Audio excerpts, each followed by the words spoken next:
ಹರಿಯ ಬಸುರೊಳಗೆ ಅಖಿಲ ಲೋಕದ ವಿರಳವಡಗಿಹವೋಳು ಭಾರತ ಶರದಿಯೊಳಗೆ ಅಡಗಿಹವೋ ಅನೇಕ ಪುರಾಣ ಶಸ್ತ್ರಗಳು ಪರಮ ಭಕ್ತಿಯಲಿ ಈ ಕೃತಿಯ ನವಧರಿಸಿ ಕೇಳ ಆ ನರರ ದುರಿತಾಂಕುರದ ಬೇರಿನ ಬೇಗೆ ಎಂದರು ಇದರು ಮುನಿನಾಥ.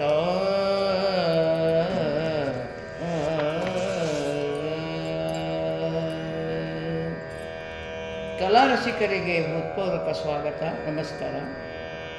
ವ್ಯಾಸರು ಮಹಾಭಾರತವನ್ನು ಜಗತ್ತಿನ ಜನಾಂಗದ ಹಿತಕ್ಕಾಗಿ ವೇದ ಎಂಬಂತಹ ಸಮುದ್ರವನ್ನು ತಮ್ಮ ಬುದ್ಧಿ ಎಂಬ ಕಡೆಗೋಲಿನಿಂದ ಕಡೆದು ಬರೆದಂತಹದ್ದು ಮಹಾಭಾರತ.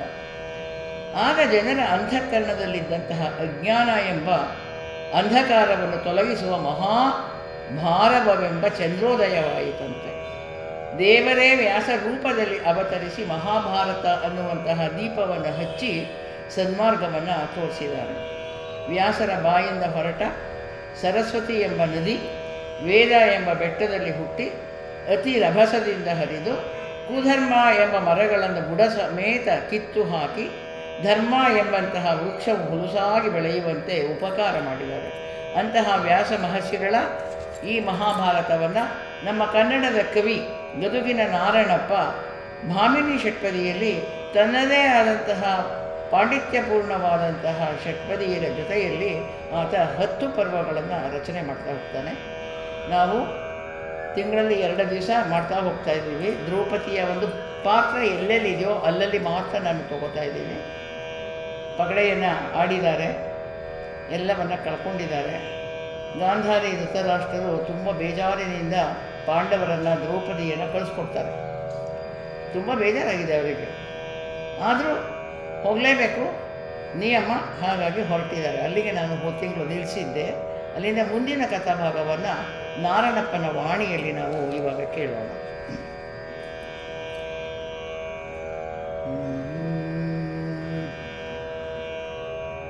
ಕಂಡನೆ ಧೃತರಾಷ್ಟ್ರನೋ ಕೈಕೊಂಡನೆ ವನದೀಕ್ಷೆಯನೋ ಪಿತನಂಡಲೆದು ಕೃಷ್ಣಾದಿನವನುಡುಗೊರೆಯ ನಿತ್ತನಲೇ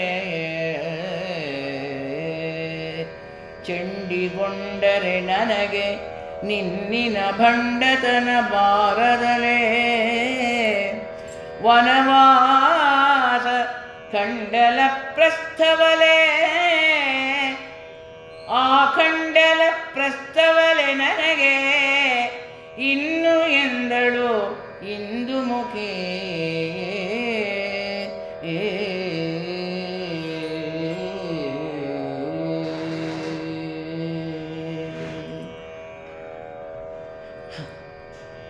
ವನವಾಸವೇ ಗತಿ ಅಂತ ದ್ರೌಪದಿ ಬಹಳ ಬೇಜಾರು ಮಾಡ್ಕೊತಾ ಇದ್ದಾಳೆ. ಧರ್ಮರಾಯ ಯಾರ ಮಾತನ್ನು ಕೇಳಲ್ಲ, ಪಗಡೆ ಆಡ್ದ.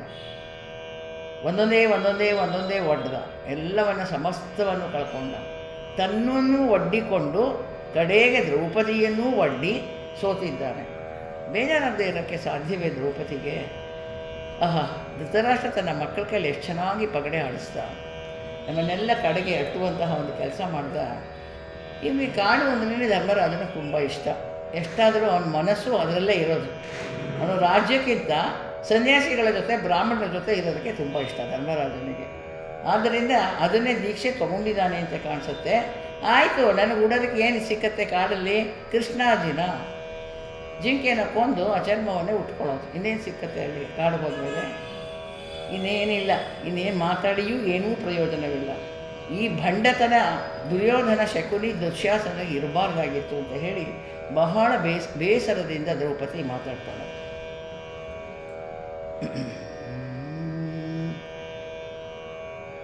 ಯಾವಾಗ ಕಾಡಿಗೆ ಹೊರಟರೋ ಊರಿನ ಜನನೆಲ್ಲ ಅವ್ರ ಹಿಂದೆ ಹೋಗೋಕ್ಕೆ ಶುರು ಮಾಡ್ತಾರೆ. ಆಗ ತುಂಬ ಬೇಜಾರಾಗುತ್ತೆ ಧೃತರಾಷ್ಟ್ರರಿಗೂ ಗಾಂಧಾರಿಗೆ. ಪಾಂಡುವಿನ ಮಕ್ಕಳ ಮೇಲೆ ದ್ವೇಷ ಇಲ್ಲ ಅವರಿಬ್ಬರಿಗೆ, ಆದರೆ ಮಗನ ಮಾತಿಗೆ ಕಟ್ಟು ಬಿದ್ದುಬಿಟ್ಟಿದ್ದಾರೆ. ಹಾಗಾಗಿ ಕಳಿಸ್ಲೇಬೇಕಾಗತ್ತೆ. ಕಳಿಸಿದ ಮೇಲೆ ಮತ್ತೆ ಯೋಚನೆ ಮಾಡ್ತಾನೆ ದುರ್ಯೋಧನ. ಅವರು ಎಲ್ಲಾದರೂ ಗೆಡ್ಡೆ ಗೆಣಸಾರು ತಿಂದು ಬದುಕ್ತಾರೆ, ಅವ್ರು ಪೂರ್ತಿ ನಿರ್ನಾಮ ಆಗಬೇಕು. ಏನು ಮಾಡೋದು? ಕಾಡಲ್ಲಿದ್ರೂ ಬದುಕ್ಬೋದಲ್ವ, ಆದ್ದರಿಂದ ಇನ್ನೇನಾದ್ರು ಮಾಡಬೇಕು ಅಂತ ಯೋಚನೆ ಮಾಡುವ. ಮತ್ತೆ ಧೃತರಾಷ್ಟ್ರನಿಗೆ ಹೇಳ್ದ ದುರ್ಯೋಧನ, ನಿನಗೆ ನಾವು ಮಕ್ಕಳೇ ಅಲ್ಲ, ನಿನ್ನ ಮಕ್ಕಳು ಅಂದರೆ ಪಾಂಡುವಿನ ಮಕ್ಕಳನ್ನೇ ನೀವು ಪ್ರೀತಿಸೋದು, ಅವ್ರಿಗೆ ಆಶೀರ್ವಾದ ಮಾಡೋದು. ಅವರು ಕಾಡಿಗೆ ಹೋಗ್ತಾ ಇದ್ದಾರೆ, ಆಗಲಿ ಪರವಾಗಿಲ್ಲ, ನಾವು ಕಾಡಿಗೆ ಹೋಗ್ತೀವಿ, ನಾವು ಊರಲ್ಲೇ ಇರಲ್ಲ ಅಂತ ಜಂಡ ಹೊಡೆದ್ಬಿಟ್ಟು. ಧೃತರಾಷ್ಟ್ರ ಗಾಂಧಾರಿಯರ ಕಣ್ಣಲ್ಲಿ ನೀರು ಬಂತು. ಏನು ಮಕ್ಕಳನ್ನು ಕಳ್ಕೊಂಡು ಹೇಗೆ ಬದುಕೋದು? ಕುರುಡರು ಇಬ್ಬರೂ. ಪಾಂಡವರಂತೂ ಹೊರಟು ಹೋದರು. ಇವಾಗ ತನ್ನ ಮಕ್ಕಳು ಹೊರಟೋಗ್ಬಿಡ್ತಾರಲ್ಲ ಅಂತ ಬಹಳ ಬೇಜಾರಾಗಿ ಕರುಳು ಚುರಕ್ಕಂತು. ಹಾಗಾದ್ರೆ ಏನು ಮಾಡೋಣ ಅಂತ ದುರ್ಯೋಧನನ ಕೇಳ್ದ. ಅವರನ್ನು ಕರೆಸು. ಕಡೆಗೆ ಒಂದೇ ಒಂದು ಆಟ, ಯಾವುದು ಒಡ್ಡದು ಗಿಡ್ಡದು ಏನೂ ಇಲ್ಲ. ಇದೇ ಬರ್ತಾ ಇದೆ, ಬೆಳಗ್ಗೆ ನೀವು ಕೇಳ್ತಾ ಇರ್ಬೋದು, ಹಾಕ್ತಾ ಇದ್ದೀನಿ, ಇದೇ ಭಾಗ ಇವತ್ತು ಬಂದಿದೆ. ಒಂದೇ ಒಂದು ಆಟದಲ್ಲಿ ಅವರನ್ನೆಲ್ಲ ಸೋಲಿಸೋದು. ಯಾರನ್ನೂ ಒಡ್ಡಬೇಕಾಗಿಲ್ಲ, ಏನೇನೂ ಒಡ್ಡಬೇಕಾಗಿಲ್ಲ, ಒಂದೇ ಆಟ. ಅದಕ್ಕೆ ಒಪ್ಪಿದ್ರೆ ಕರ್ಸೋಣ. ನಿನ್ನ ಮಗನ ಮಾತಿಗೆ ಕಟ್ಟು ಬಿದ್ದ ಧೃತರಾಷ್ಟ್ರ. ಪ್ರಾತಿಕಾಮಿಯನ್ನು ಕಳಿಸ್ತಾ ಹೋಗ್ತಾ ಇರೋಣ, ಕರ್ಕೊಂಡು ಬಾ ಅಂತ. ಧರ್ಮರಾಜ ಯಾಕೆ ಬರಬೇಕು ಅಂತ ಕೇಳಿದ. ಇಲ್ಲ, ನಿಮ್ಮ ದೊಡ್ಡಪ್ಪ ಅವರು ತುಂಬ ಬೇಜಾರು ಮಾಡ್ಕೊಂಡಿದ್ದಾರೆ, ಪಾಪ ಇಷ್ಟು ದಿವಸನೂ ಬಹಳ ಕಷ್ಟಪಟ್ಟಿದ್ದೀರಾ, ಅದಕ್ಕೆ ಊರಿಗೆ ಬನ್ನಿ, ಅವ್ರು ಸಮಾಧಾನ ಮಾಡ್ತಾರೆ, ಅದಕ್ಕೆ ಕರೆಸಿದ್ದಾರೆ. ಹೌದಾ? ಧೃತರಾಷ್ಟ್ರ ನಮ್ಮ ತಂದೆ ಜಾಗದಲ್ಲಿದ್ದಾನೆ, ಆದ್ದರಿಂದ ಬರ್ತೇನೆ ಅಂತ ಹೇಳಿ ಅವ್ನು ಬರ್ತಾನೆ. ಬಂದ ಮೇಲೆ ಸುಮ್ಮನೆ ಇಷ್ಟು ದಿವಸ ಬರೀ ಅದು ಇದು ಆಯಿತು, ಇವಾಗ ಆರಾಮಾಗಿ ಸ್ಪೋರ್ಟಿ ಸ್ಪಿರಿಟಲ್ಲಿ ಆಟ ಆಡೋಣ. ಒಂದೇ ಒಂದು ಆಟ ಸಾಕು, ಏನೂ ನೀನು ಒಡ್ಡಬೇಕಾಗಿಲ್ಲ. ಕುದುರೆ, ಆನೆ, ಮನುಷ್ಯರು ಯಾವುದನ್ನು ಒಡ್ಡಬೇಕಾಗಿಲ್ಲಪ್ಪ. ನೀನು ನನ್ನ ಮಕ್ಕಳು ಇಬ್ಬರು ತುಂಬ ಚೆನ್ನಾಗಿ ಆಟ ಆಡ್ತೀರಾ, ಆಟ ಆಡೋಕ್ಕೆ ಬರುತ್ತೆ. ಆದ್ದರಿಂದ ನಿನಗೇನಾದ್ರು ಕೋಪ ಇದ್ದರೂ ಅದು ಶಮನ ಆಗುತ್ತೆ, ನನ್ನ ಮಗನಿಗೂ ಕೋಪ ಹೋಗುತ್ತೆ, ಇಬ್ಬರು ಸೇರ್ಕೊಂಡು ಆಟ ಆಡಿ. ಆಯಿತು, ಧರ್ಮರಾಜ ಒಪ್ಕೊಂಡ. ಭೀಮ ಇನ್ನಿಲ್ಲ ಅಂತ ಹೇಳ್ದ. ಏನು ಹೇಳಿದ್ರು ಧರ್ಮರಾಜ ಒಪ್ಪಲಿಲ್ಲ. ಧೃತರಾಷ್ಟ್ರ ನಮಗೆ ತಂದೆ ಸ್ಥಾನದಲ್ಲಿದ್ದಾನೆ, ಅವನಿಗೆ ನಾನು ಗೌರವ ಕೊಡಬೇಕು ಅಷ್ಟೇ. ಅವನು ಕರೆದಿದ್ದಾನೆ ಮೇಲೆ ಆಡೋಣ ಅಂತ. ಪಗಡೆ ಆಟದ ಹುಚ್ಚು ಧರ್ಮರಾಜನಿಗೆ ತುಂಬಾ ಇತ್ತು. ಹಾಗಾಗಿ ಒಪ್ಕೋತಾನೆ. ಆ ನಿಯಮ ಹೇಗೆ ಹೇಳ್ತಾನೆ, ಶಕುನಿ ಹೇಳೋದು. ದುರ್ಯೋಧನ ಏನೂ ಹೇಳಲ್ಲ, ಅವನ ಕಡೆ ಶಕುನಿನೇ ಆಡೋದು, ಇವನ ಕಡೆ ಧರ್ಮರಾಜ ಒಬ್ಬನೇ. ಅವ್ರ ಕಡೆಯಲ್ಲಿ ಎಲ್ಲ ರಾಜರು ಇದ್ದಾರೆ, ಈ ಧರ್ಮರಾಜ ಒಬ್ಬನೇ ಇದ್ದಾನೆ. ತಮ್ಮಂದ್ರಿಗೂ ಇಷ್ಟ ಇಲ್ಲ ಎಲ್ರಿಗೂ. ಹಾಗಾಗಿ ಅವರು ಒಂದೇ ಆಟ. ಏನು ಆಟ ಅಂದರೆ, ಯಾರು ಸೋಲ್ತಾರೋ ಅವ್ರು 12 ವರ್ಷ ವನವಾಸ, 1 ವರ್ಷ ಅಜ್ಞಾತವಾಸ ಹೋಗಬೇಕು. ಮೊದಲ ಪಗಡೆಯಲ್ಲಿ ಇದು ಇರಲಿಲ್ಲ, ಬರೀ ಎಲ್ಲ ಕಳ್ಕೊಂಡಿದ್ದು. ಈಗ ಹೇಳ್ತಾನೆ ಒಂದೇ ಒಂದು ಆಟ, ನಾನು ಸೋತ್ರೂ ನಾನು 12 ವರ್ಷ 1 ವರ್ಷ ಅಜ್ಞಾತ ಹೋಗ್ತೇನೆ. ಅಜ್ಞಾತವಾಸದಲ್ಲಿ ಕಂಡು ಹಿಡಿದುಬಿಟ್ರೆ ಮತ್ತೆ 12 ವರ್ಷ, ಮತ್ತೆ ಅಜ್ಞಾತವಾಸ, ಮತ್ತೆ ಕಂಡು ಹಿಡಿದ್ರೆ 12 ವರ್ಷ, ಹೀಗೆ ಹೋಗ್ತಾ ಇರೋದು ಜೀವನ ಪರ್ಯಂತ. ನನಗಾದರೂ ಅಷ್ಟೇ, ಪಾಂಡವರಿಗಾದರೂ ಅಷ್ಟೇ ಅಂತ ಹೇಳಿ ಅದನ್ನು ಒಪ್ಪಿಸ್ಕೊಂಡು ನಾನು ಧರ್ಮರಾಜ ಒಪ್ಕೊಂಡ. ಥರ ಬೋಳೆ ಸ್ವಭಾವ ಅಂತಾರಲ್ಲ, ಹಾಗೆ ಒಂದು ಆಗಲಿ ಆಡೋಣ ಅಂತ ಹೇಳಿ ಧರ್ಮರಾಜ ಒಬ್ಬನೇ ಒಂದು ಕಡೆ ಕೂತ್ಕೊಂಡು ಆಡೋಕ್ಕೆ ಶುರು ಮಾಡಿದ್ದಾರೆ. ಅದಕ್ಕೆ ಕವಿ ಒಂದು ಪದವನ್ನು ಇಡ್ತಾನೆ. ಅದಕ್ಕೆ ತುಂಬ ಸೊಗಸಾದಂತಹ ಒಂದು ಪದ ಕುಮಾರವ್ಯಾಸ. ದಾಯವೇ ಮಜ ಪೋತೋ ದುಗತಿಗನಾಯ ಸವಲೆಗೆ ಚೌಕ ಒಂದೇ ಕಾಯಲಾಗದೆ ಹಾಯ್ಕು ಹಾಯ್ಕು ಎಂದೊದರಿ ಗರ್ಜಿಸಿದ ರಾಯ ಸೋತನು ಧರ್ಮಸುಧ ಕುರುರಾಯ ಗೆಲಿದನು ಕಟ್ಟುಗುಡಿಯನು ರಾಯನೂರೊಳಗೆ ಎಂದು ಮಿಗೆ ಬೊಬ್ಬಿರಿದನ ಶಕುನಿ. ದಾಯ ಅಂದರೆ ದಾಳ, ದರ ಹಾಕೋದು ಪಗಡಲ್ಲಿ ಇರುತ್ತೆ. 12, 10, 8, 6, 4, 2 ಅಷ್ಟಿರುತ್ತೆ, ಇನ್ಯಾವ ಗರನೂ ಇರಲ್ಲ. ಅದು 12, 8 ಅಂತ ಜೋರಾಗಿ ಕೂಕೋತಾ ಇದ್ದಾರೆ ಧರ್ಮರಾಜ. ಹೇಗಿದೆ ದಾಯವೇ ಗರವೇ, ನನಗೆ ಬೇಕಾಗಿದ್ದು ಗರ ಬೀಳು. 2, 4, 8, 10, 12 ಯಾವ್ದಾದ್ರು ಹಾಕು, 4 ಹಾಕು ಅಂತ ಹೇಳ್ತಾ ಪಗಡೆ ದಾಳವನ್ನು ಉರುಳಿಸ್ತಾ ಇದ್ದಾನೆ. ಅದು ಹೇಗೆ ಉರುಳಿಸಿದ್ನೋ ಅದು ಹೇಗೆ ಬಂತೋ ಗೊತ್ತಿಲ್ಲ. ರಾಯ ಸೋತನು ಧರ್ಮಸೂತ ಅಂತ ಶಕುನಿ ಅನೌನ್ಸ್ ಮಾಡ್ಬಿಟ್ರು. ಇದು ಆಡೇ ಇಲ್ಲ, ಪೂರ್ತಿ ಆಡೇ ಇಲ್ಲ, ಆಗೋಯ್ತು. ರಾಯ ಗೆಲ್ಲಿದನು, ಕುರುರಾಯ ಗೆಲ್ಲಿದನು. ಕಟ್ಟುಗುಡಿಯನ್ನು ಊರಲ್ಲೆಲ್ಲ ತರಲಿ, ತೋರಣಗಳಾಗಲಿ, ಸಂಭ್ರಮ ಆಗಲಿ ಅಂತ ಏನು ಒಬ್ಬೆ ಹಾಕಿದ ಶಕುನಿ. ಧರ್ಮರಾಜನಿಗೆ ಬಹಳ ಬೇಜಾರಾಯಿತು. ಇನ್ನೂ ಪೂರ್ತಿ ಆಟನೇ ಆಡಿಲ್ಲ ರೀ, ಶುರುವಾಗಿದೆ ಅಷ್ಟೇ. ಅಲ್ಲೇ ಗೆದ್ದಾಯ್ತು ಅಂದರೆ ಏನು ಮಾಡಬೇಕು? ಮುಖ ಮುಚ್ಚಿಕೊಂಡ. ಭೀಮ ತೋಳೆತ್ತಿದ. ಅರ್ಜುನ ಮರಳನ್ನು ತೂರ್ತಾ ಇದ್ದಾನೆ. ನಕುಲ ಸಹದೇವರು ತಲೆ ತಗ್ಸಿದ್ದಾರೆ. ದ್ರೌಪದಿ ಕೂದಲನ್ನು ಮುಖಕ್ಕೆ ಮುಚ್ಕೊಂಡಿದ್ದಾಳೆ. ಧೌಮ್ಯರು ಯಾಮ್ಯ ಸೂತ್ರವನ್ನು ಹೇಳ್ತಾ ಇದ್ದಾರೆ. ದರ್ಬೆ ಹಿಡ್ಕೊಂಡು ಹೊರಡ್ತಾ ಇದ್ದಾರೆ. ಪ್ರೇತ ಕಾರ್ಯ ಮಾಡಿಸ್ತೀನಿ 14ನೇ ವರ್ಷ ಪ್ರಾರಂಭದಲ್ಲಿ ಅಂತ ಹೇಳ್ತಾ ಇದ್ದಾರೋ ಅನ್ನುವ ಹಾಗೆ ದರ್ಬೆಯನ್ನು ಹಿಡಿದು ಧೌಮ್ಯರು ಹೊರಟಿದ್ದಾರೆ. ಎಲ್ಲರೂ ಹೊರಟರು. ಕಾಡಿಗೆ ಹೋಗಲೇಬೇಕು, ಒಪ್ಪಂದ ಆಗೋಗ್ಬಿಟ್ಟಿದೆ, ಏನೂ ಮಾಡೋಕ್ಕೆ ಸಾಧ್ಯವೇ ಇಲ್ಲ. ಹಾಗಾಗಿ ಅವರೆಲ್ಲರೂ ಹೊರಟಿದ್ದಾರೆ. ಹೊರಟ ಮೇಲೆ ಏನಾಯಿತು? ಕಾಡಿಗೆ ಹೋಗ್ತಾ ಇದ್ದಾರೆ. ಈ ವಿಚಾರ ದ್ವಾರಕೆಗೆ ಹೋಯಿತು. ಅರಸ ಕೇಳೈ ದ್ವಾರಕಾಪುರವರಕ್ಕೆ ಬಂದುದು ವಾರ್ತೆ. ಪೀತಾಂಬರನ ಬಹಳ ಸ್ಥಾನದಲ್ಲಿ ವರ್ತಿಸಿದುದು ಅಡಿಗಡಿಗೆ.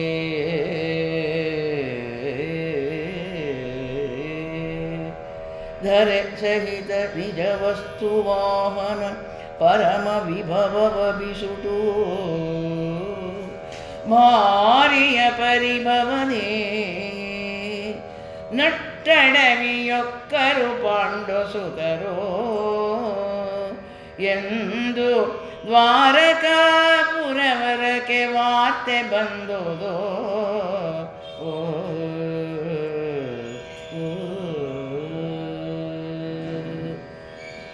ವೈಶಂಪಾಯನ ಮಹರ್ಷಿಗಳು ಜನಮೇಜಯನಿಗೆ ಅವನು ಮಾಡಿದ ಸರ್ಪಯಾಗದ ದೋಷದ ಪರಿಹಾರಾರ್ಥವಾಗಿ ಸಮಗ್ರವಾಗಿ ಮಹಾಭಾರತದ ಕಥೆಯನ್ನು ಹೇಳ್ತಾ ಹೋಗ್ತಾರೆ. ಅನೇಕ ಸಂಧಿಗಳಲ್ಲಿ ಮೊದಲನೇ ಪದ್ಯ ಅರಸ ಕೇಳೈ, ಜನಮೇಜಯನೇ ಕೇಳೈ. ಅದಕ್ಕೆ ನಮ್ಮ ಗುರುಗಳು ಹೇಳ್ತಿದ್ರು, ಎಲ್ಲ ತೂಕಡಿಸಿರಬೇಕು, ಅದಕ್ಕೆ ಮತ್ತೆ ಜ್ಞಾಪಕ ಇರ್ತಾರೆ, ಕೇಳ್ತಾ ಇದೆಯೋ ಇಲ್ವೋ ಸರಿಯಾಗಿ ಅಂತ ಏನಾದ್ರು ಹೇಳ್ತಿದ್ದಾರೋ ಅನ್ನುವ ಹಾಗೆ ಅಂತ. ದ್ವಾರಕಾ ಪಟ್ಟಣಕ್ಕೆ ಈ ವಿಚಾರ ಮುಟ್ಟಿತ್ತು. ಏನು ಸರ್ವಾಂತರ್ಯಾಮಿ ಅವನಿಗೇನು ಗೊತ್ತಿಲ್ವಾ, ಆದರೆ ಈಗ ವಿಚಾರ ಗೊತ್ತಾಯಿತು ಅಂತ ನಮ್ಮ ಕವಿ ಬರಿತಾ ಇದ್ದಾನೆ. ಎಲ್ಲವನ್ನ ಕಳೆದುಕೊಂಡಂತಹ ಪಾಂಡವರು ಮಹಾ ಸೋಲಿನಿಂದ ಊರನ್ನು ಬಿಟ್ಟು ಕಾಡಿನ ಮಾರ್ಗವಾಗಿ ಹೋಗ್ತಾ ಇದ್ದಾರೆ. ಅದಕ್ಕೆ ನಮ್ಮ ಸರ್ವಜ್ಞ ಹೇಳ್ತಾನೆ, 10 ಭವವನ್ನು ಎತ್ತು ಎಮ್ಮೆ ಕಾದು ಮತ್ತೆ ಪಾಂಡವರಿಗೆ ಆಳಾದ ಹರಿಯು ಅಂತ. ಅದಾಗಬೇಕಾಗಿದೆ ಇವಾಗ. ಅದಕ್ಕೋಸ್ಕರ ಇಷ್ಟೆಲ್ಲ ಪ್ರೀ ಪ್ಲ್ಯಾಂಡ್ ಕೃಷ್ಣನದು. ವೇದ್ಯನಾದಂತಹ ದೈವೋತ್ತಮನಾದಂತಹ ಕೃಷ್ಣ ಶ್ರೇಷ್ಠ ಮಾನವ ಭಾವಗಳನ್ನು ಪ್ರದರ್ಶಿಸೋದಕ್ಕೆ ಈ ಕಾರಣ ಆಗುತ್ತೆ ಈಗ. ಹಾಗಾಗಿ ಅವನು ಕೇಳ್ತಾನಂತೆ, ದೂತರು ಬಂದು ಹೇಳ್ತಾ ಇದ್ದಾರೆ, ಪಾಂಡವರೆಲ್ಲ ಕಾಡಿಗೆ ಹೊರಟೋದ್ರು, ಎಲ್ಲವನ್ನ ಕಳ್ಕೊಂಡು ಧೌಮ್ಯರು ದರ್ಭೆ ಇಟ್ಕೊಂಡು ಹೋಗ್ತಾ ಇದ್ದಾರೆ ಅಂತೆಲ್ಲ ಹೇಳಿದ್ರು. ಕೇಳಿದ ಮೇಲೆ ಕೃಷ್ಣನಿಗೆ ಬೇಜಾರಾಯ್ತಂತೆ. ಕೇಳಿ ತಲೆದೂಗಿದನೋ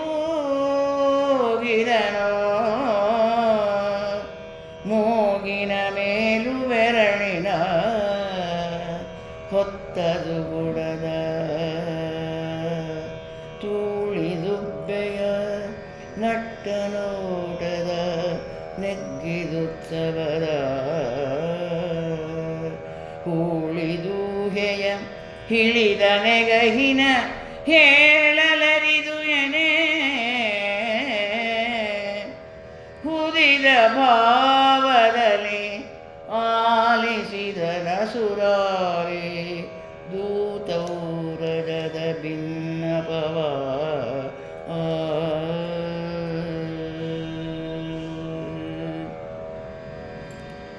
ತಲೆದೂಗಿದನಂತೆ ಕೃಷ್ಣ. ತುಂಬ ದುಃಖ ಆಗಿದೆ ಕೃಷ್ಣನಿಗೆ. ಮಾನವನಾಗಿ ಹುಟ್ಟಿ ಮಾನವರಂತೆ ನಡೀತಾ ಇದ್ದಾನೆ. ಹಾಗಾಗಿ ನೆಲವನ್ನೇ ನೋಡ್ತಾ ತಲೆ ತಗ್ಗಿಸಿ ಕೆಲ ಹೊತ್ತು ಕೂತ್ಕೋತಾನಂತೆ. ಏನು ಮಾಡೋದು? ಹುದಿದ ಭಾವದಲ್ಲಿ ಭಾವವೇ ಇಲ್ಲ, ಅಭಾವ ಆಗಿದೆ. ಹಾಗೆ ದೂತ ಹೇಳಿದಂತಹ ವಿಚಾರವನ್ನು ಕೇಳ್ತಾ ಇದ್ದಾನೆ. ಮುಂದೆ ಏನು ಮಾಡಬೇಕು ಅಂತ ಯೋಚನೆಯನ್ನು ಮಾಡ್ತಾನೆ ಕೃಷ್ಣ. ಅಕಟ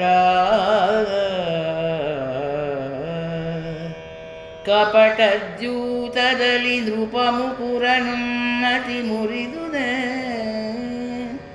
ಕೌಳಿಕದಲ್ಲಿ ಈ ಕೌರವರು ಕೊಂಡರೆ ಧರ್ಮ ಜನನೆಲನ, ಅಕುಟಲರಿಗೆ ಏಕೆ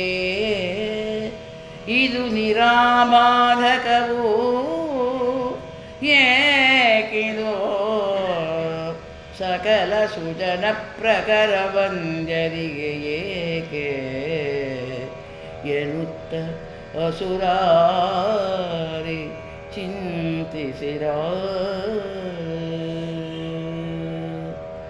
ಸೂತ್ರಧಾರಿಯಾಗಿದ್ದರೂ ಪಾತ್ರಧಾರಿಯಾಗಿ ಸೂತ್ರವನ್ನು ನಡೆಸ್ತಾನೆ ಕೃಷ್ಣ. ಅಯ್ಯೋ, ಕಪಟ ದ್ಯೂತ, ಅದು ಸಾಧಾರಣವಾದಂತಹ ದ್ಯೂತ ಆಗಿಲ್ಲ. ಶ್ರೇಷ್ಠನಾದಂತಹ ಧರ್ಮರಾಜನ ಮುಕುರದ ಉನ್ನತಿ ಮುರಿದಿದೆ. ಎಂಥ ಒಳ್ಳೆ ಹೆಸರು ತಗೊಂಡಿದ್ದ ಧರ್ಮರಾಜ, ಧರ್ಮಬೀರು ಅವನು, ಯಮಧರ್ಮರಾಜನ ಅಂಶದಲ್ಲಿ ಅವತರಿಸಿದವನು. ಅವನಿಗೆ ಇವತ್ತಿಂತಹ ಅವಮಾನ ಕೇಳಾಯ್ತಾ?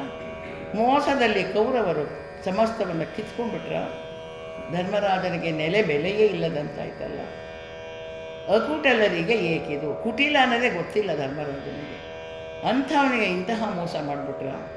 ಯಾರಿಗೂ ಬಾಧೆಯನ್ನು ಮಾಡದೇ ಇರುವವನು ಧರ್ಮರಾಜ, ಎಲ್ಲ ಪ್ರಜೆಗಳಿಗೆ ಹಿತನಾಗಿ ಇದ್ದವನು. ಅಂತಹ ಎಲ್ಲರಿಂದ ನಮಸ್ಕರಿಸಲ್ಪಡುವಂತಹ ಧರ್ಮರಾಜನಿಗೆ ಇಂತಹ ಒಂದು ಪರಿಸ್ಥಿತಿ, ಹೀನ ಪರಿಸ್ಥಿತಿ ಬಂತಲ್ಲ ಅಂತ ಹೇಳಿ ಮಮ್ಮಲ ಮರುಗಿದ ಕೃಷ್ಣ. ಹಿರಿದು ಹರಿ ಚಿಂತಿಸಿದನೋ ಈ ವ್ಯಧಿಕರವನರಿಯದ ಮುಗುದರು, ಇದನ್ನು ಆರು ಅರಿವರೇ ವಿಶ್ವಂಭರಾಮಾರ ಪರೋದನಕ್ಕೆ ಧರಣಿಯಲ್ಲಿ ಮೈಗೊಂಡು ದೈತ್ಯರನೊರಸಿದನೋ, ಬಳಿಕ ಉಳಿದ ಪಾಂಡವ ಕುರುನೃಪರ ಕದಡಿಸಿದನೋ, ಎಲೆ ಭೂಪಾಲ ಕೇಳೆಂದ.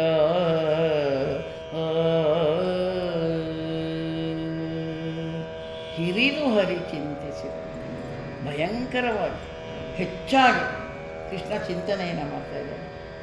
ಈಗ ಬಂದಂತಹ ಈ ಕಷ್ಟವನ್ನು ಹೇಗೆ ನಿವಾರಣೆ ಮಾಡಬೇಕು? ಮುಗ್ಧನಾದಂತಹ ಧರ್ಮರಾಜ ಅಥವಾ ಪಾಂಡವರಿಗೆ ಏನು ಮಾಡಿದ್ರೆ ಸರಿ ಹೋಗುತ್ತೆ? ಇವತ್ತು ಏನನ್ನು ಮಾಡಿದ್ರೆ ಅವ್ರಿಗೆ ಬಂದಂತಹ ಕಷ್ಟವನ್ನು ನೀಗೋದಕ್ಕೆ ಸಾಧ್ಯ ಆಗತ್ತೆ? ಇಡೀ ಪ್ರಪಂಚದ ಕಷ್ಟವನ್ನು ನಿವಾರಣೆ ಮಾಡುವಂತಹ ಭಗವಂತ ಪಾಂಡವರ ಕಷ್ಟವನ್ನು ನಿವಾರಣೆ ಮಾಡೋಕ್ಕಾಗಲ್ವ? ಚಿಟಿಕೆ ಹೊಡೆಯೋದ್ರು ಮಾಡ್ಬೋದು, ಆದರೆ ನಾಟಕ ಮಾಡ್ತಾ ಇದ್ದಾನೆ ಕೃಷ್ಣ ಎಲ್ಲರ ಮುಂದೆ. ಎಂತೆಂತಹ ದೈತ್ಯರನ್ನು ಕೊಂದವನು. ಕವಿ ಹೇಳ್ತಾ ಇದ್ದಾನೆ, ಧರಣಿಯಲ್ಲಿ ಮೈಗೊಂಡ ದೈತ್ಯರನ್ನು ಹೊರಸಿದವನು. ಎಂತಹ ಕೃಷ್ಣ ಹುಟ್ಟಿದಾಗಲಿಂದ ಮಾಡಿದ್ದೇ ಅದೊಂದು ಕೆಲಸ. ತೊಟ್ಲಲ್ಲಿ ಇರುವಾಗಲಿಂದನೇ ಮಾಡಿದ್ದಾನೆ, ಬೇಕಾದಷ್ಟು ರಾಕ್ಷಸರನ್ನು ಸಂಹಾರ ಮಾಡಿದ್ದಾನೆ. ಇವತ್ತು ಪಾಂಡವರು ಕೌರವರಲ್ಲೇ ಮನಸ್ಸನ್ನು ಕೆಡಿಸ್ಬಿಟ್ಟು ಈ ಥರ ಪಗಡೆ ಆಡುವ ಮಾಡಿ ಕಾಡು ಹೋಗುವ ಮಾಡಿದವನಲ್ಲ ಕೃಷ್ಣ. ಮಾಡದೇ ಇರ್ತಾನೆ ಪಾಂಡವರಿಗೆ ಒಳ್ಳೆಯದನ್ನು? ಏನು ಮಾಡೋದು? ಯೋಗಿಯ ಹಾಗೆ ಇದ್ದವನು ನಮ್ಮ ಧರ್ಮರಾಜ. ಅದಕ್ಕೆ ನಮ್ಮ ರತ್ನಾಕರ ಶತಕ ತುಂಬ ಚೆನ್ನಾಗಿ ಹೇಳುತ್ತೆ, ಪಡೆಯೊಳ್ ಬಲ್ಲಿದನಾದೊಡೆ ಆ ಪಡೆಯಿಂ ಏಂ ಪಾಪಾರಿಯಂ ಗೆಲ್ವನೆ, ಕಡುಪಿಂದಂ ಜವನ ತೆರಳ್ಚುವನೆ, ಬಲ್ಪಿಂ ಮೋಕ್ಷಮಂ ಕೊಂಬನೆ. ಕಡೆಗೆ ಆ ಭೂಪನ ಶಕ್ತಿ ನಾಲ್ಗಳಿಗೆ ಸಲ್ಗುಂ ಮರ್ತ್ಯ ಕೀಟಗಳೊಳ್ ಬಿಡು, ಯೋಗೀಂದ್ರನ ಶಕ್ತಿಗೆ ಆವುದು ಸಮಂ ಅಂತ. ಯೋಗಿಗೆ ಯಾವತ್ತಿದ್ರೂ ಕಷ್ಟ ಅನ್ನೋದು ಕಷ್ಟ ಅನಿಸಲ್ಲ. ಅವನು ಎಲ್ಲವನ್ನ ಸರಿ ಸಮಾನವಾಗಿ ಸ್ವೀಕಾರ ಮಾಡುವಂತಹ ಸ್ವಭಾವ. ಹಾಗಾಗಿ ಧರ್ಮರಾಜ ಇವತ್ತು ಹೇಗಾದರೂ ಮಾಡಿ ಮತ್ತೆ ರಾಜ್ಯವನ್ನು ಪಡೆಯುವ ಹಾಗೆ ಮಾಡಲೇಬೇಕು ಅಂತ ಕೃಷ್ಣನೂ ಯೋಚನೆ ಮಾಡಿದ. ನಾಮಸ್ಮರಣಂ ಅನ್ಯೋಪಾಯಂ ಅಂತ. ಕೃಷ್ಣ ಓಡೋಡಿ ಬರ್ತಾನೆ ಕಾಡಿಗೆ. ಅಳತೆಗೂ ಇದ್ದಂತಹ ಅಪ್ರಮೇಯನಾದಂತಹ ಕೃಷ್ಣ ಓಡೋಡಿ ಅವರೆಲ್ಲಿದ್ದರೋ ಆ ಕಾಡಿಗೆ ಬರ್ತಾ ಇದ್ದಾನೆ ದ್ವಾರಕೆಯಿಂದ. ಏನನೆಂಬೆರುಜಿಯ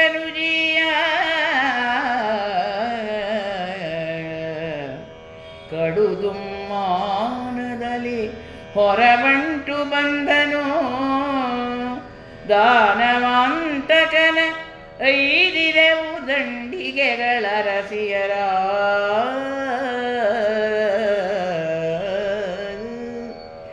ಆನಿಖಿಲ ನೃಪವರ್ಗ ಯಾದವ ಸೇನೆ ಕವಿದುದು,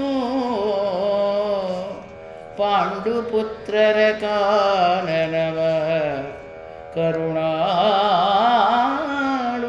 ಹೊಕ್ಕನು ಹಲವು ಪಯಣದಲ್ಲಿ.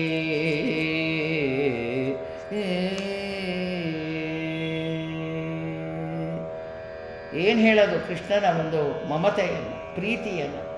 ಮಮ ಪ್ರಾಣಾಹಿ ಪಾಂಡವಾಹ ಅಂತ ಹೇಳ್ತಾನೆ.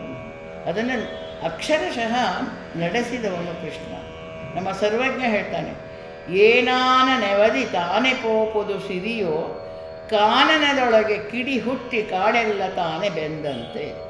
ಹಾಗೆ ಏನೋ ಒಂದು ಕಾರಣದಿಂದ ಇವತ್ತು ಅವ್ರು ಕಳ್ಕೊಂಡಿದ್ದಾರೆ, ಆದರೆ ಅದನ್ನು ಮತ್ತೆ ಪಡೆಯೋದಕ್ಕೆ ಸಾಧ್ಯ ಆಗತ್ತೆ ಅಂತ ಆಲೋಚನೆಯನ್ನು ಮಾಡಿ ಹೊರಟ ತಕ್ಷಣ ಎಲ್ಲರೂ ಹೊರಟರು, ಒಬ್ಬರಲ್ಲ. ಕಷ್ಟದಲ್ಲಿ ಹೋಗಿ ಒಂದೆರಡು ಮಾತನ್ನು ಹಾಡಿದ್ರೆ ಎಷ್ಟೋ ಹಗುರ ಆಗುತ್ತೆ. ಸಂತೋಷದಲ್ಲಿ ಹೋಗದೆ ಹೋದರೂ ಪರವಾಗಿಲ್ಲ, ಕಷ್ಟದಲ್ಲಿ ಹೋಗಬೇಕು. ಅದನ್ನು ಮಾಡಿ ತೋರಿಸ್ತಾ ಇದ್ದಾನೆ ಕವಿ. ಎಲ್ಲರೂ ಹೊರಟಾಗ ಅವರವರ ಹೆಂಡತಿಯರು, ಮಕ್ಕಳು, ನೆಂಟರಿಷ್ಟರು ಎಲ್ಲರನ್ನು ಕರ್ಕೊಂಡು ಹೊರಟಿದ್ದಾರೆ. ಯಾದವ ಸೇನೆ ಎಲ್ಲರೂ ಆ ಕಾಡಿಗೆ ಬರ್ತಾ ಇದ್ದಾರೆ. ಸಹಾಯ ಮಾಡೋಕ್ಕಾಗದೆ ಹೋದರೂ ಸಮಾಧಾನ ಅನ್ನೋದು ಹೇಳ್ಬೋದಲ್ವ. ಆಪತ್ಕಾಲಕ್ಕೆ ಆದವನೇ ನಂಟ, ಹಾಗಾಗಿ ಬರ್ತಾ ಇದ್ದಾರೆ. ನಮ್ಮ ಸಾಹಿತ್ಯ ಅತ್ಯದ್ಭುತವಾಗಿರುವಂಥದ್ದು. ದಾಸ ಸಾಹಿತ್ಯದಲ್ಲಂತೂ ಸಿಕ್ಕಾಪಟ್ಟೆ ಸಿಕ್ಕತ್ತೆ ನಮಗೆ. ಉಂಟಾದ ಕಾಲಕ್ಕೆ ನೆಂಟರು ಇಷ್ಟರು, ಉಂಟಾದತನ ತಪ್ಪಿ ಬಡತನ ಬಂದರೆ ಒಂಟೆಯಂತೆ ಕತ್ತ ಮೇಲಕ್ಕೆ ಎತ್ತುವರು ಅಂತ. ಆ ಕೆಲಸವನ್ನೇ ಇಲ್ಲಿ ಮಾಡಲಿಲ್ಲ ಮಹಾಭಾರತದಲ್ಲಿ. ಎಲ್ಲರೂ ಬರ್ತಾ ಇದ್ದಾರೆ, ಯಾವ್ಯಾವ ದೇಶದ ರಾಜರು ಬಂದರು, ಕವಿ ವರ್ಣನೆಯನ್ನು ಮಾಡ್ತಾನೆ. ಕೇಳಿದಾಗಲೇ ಬಂದರು ಆ ಪಾಂಚಾಲ ಕೇಕಯ ದುಷ್ಟಕೇತು ನೃಪಾಲ, ಕುಂತಿ ಭೋಜ ಸೃಂಜಯ ಸೋಮಕಾದಿಗಳು, ಮೇಲೆ ಮೇಲೆ ಈ 4 ದಿನದಲ್ಲಿ ಮೂಲೆಯ ರಥುಗಳು, ಇವರ ಕಂಡು ಉಪಲಾಲಿಸಲು ಬರುತ್ತಿದ್ದರು. ಆಕಾಮ್ಯಕ ವನಾಂತರಕ್ಕೆ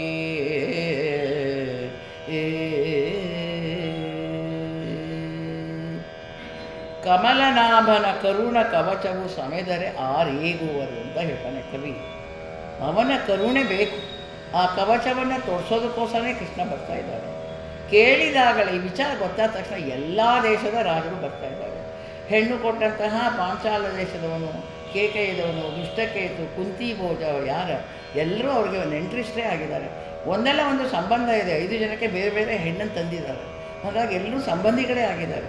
ಮೂಲೆ ಮೂಲೆಯ ಅರಸುಗಳೆಲ್ಲ ಆ ಕಾಮ್ಯಕ ವನಕ್ಕೆ ಬರ್ತಾ ಇದ್ದಾರೆ. ಒಂದು ಕಾರಣ ಪಾಂಡವರಿಗೆ ಸಮಾಧಾನ ಹೇಳಬೇಕು, ಇನ್ನೊಂದು ಕಾರಣ ಕೃಷ್ಣನ ದರ್ಶನ ಆಗುತ್ತೆ ಅಂತ.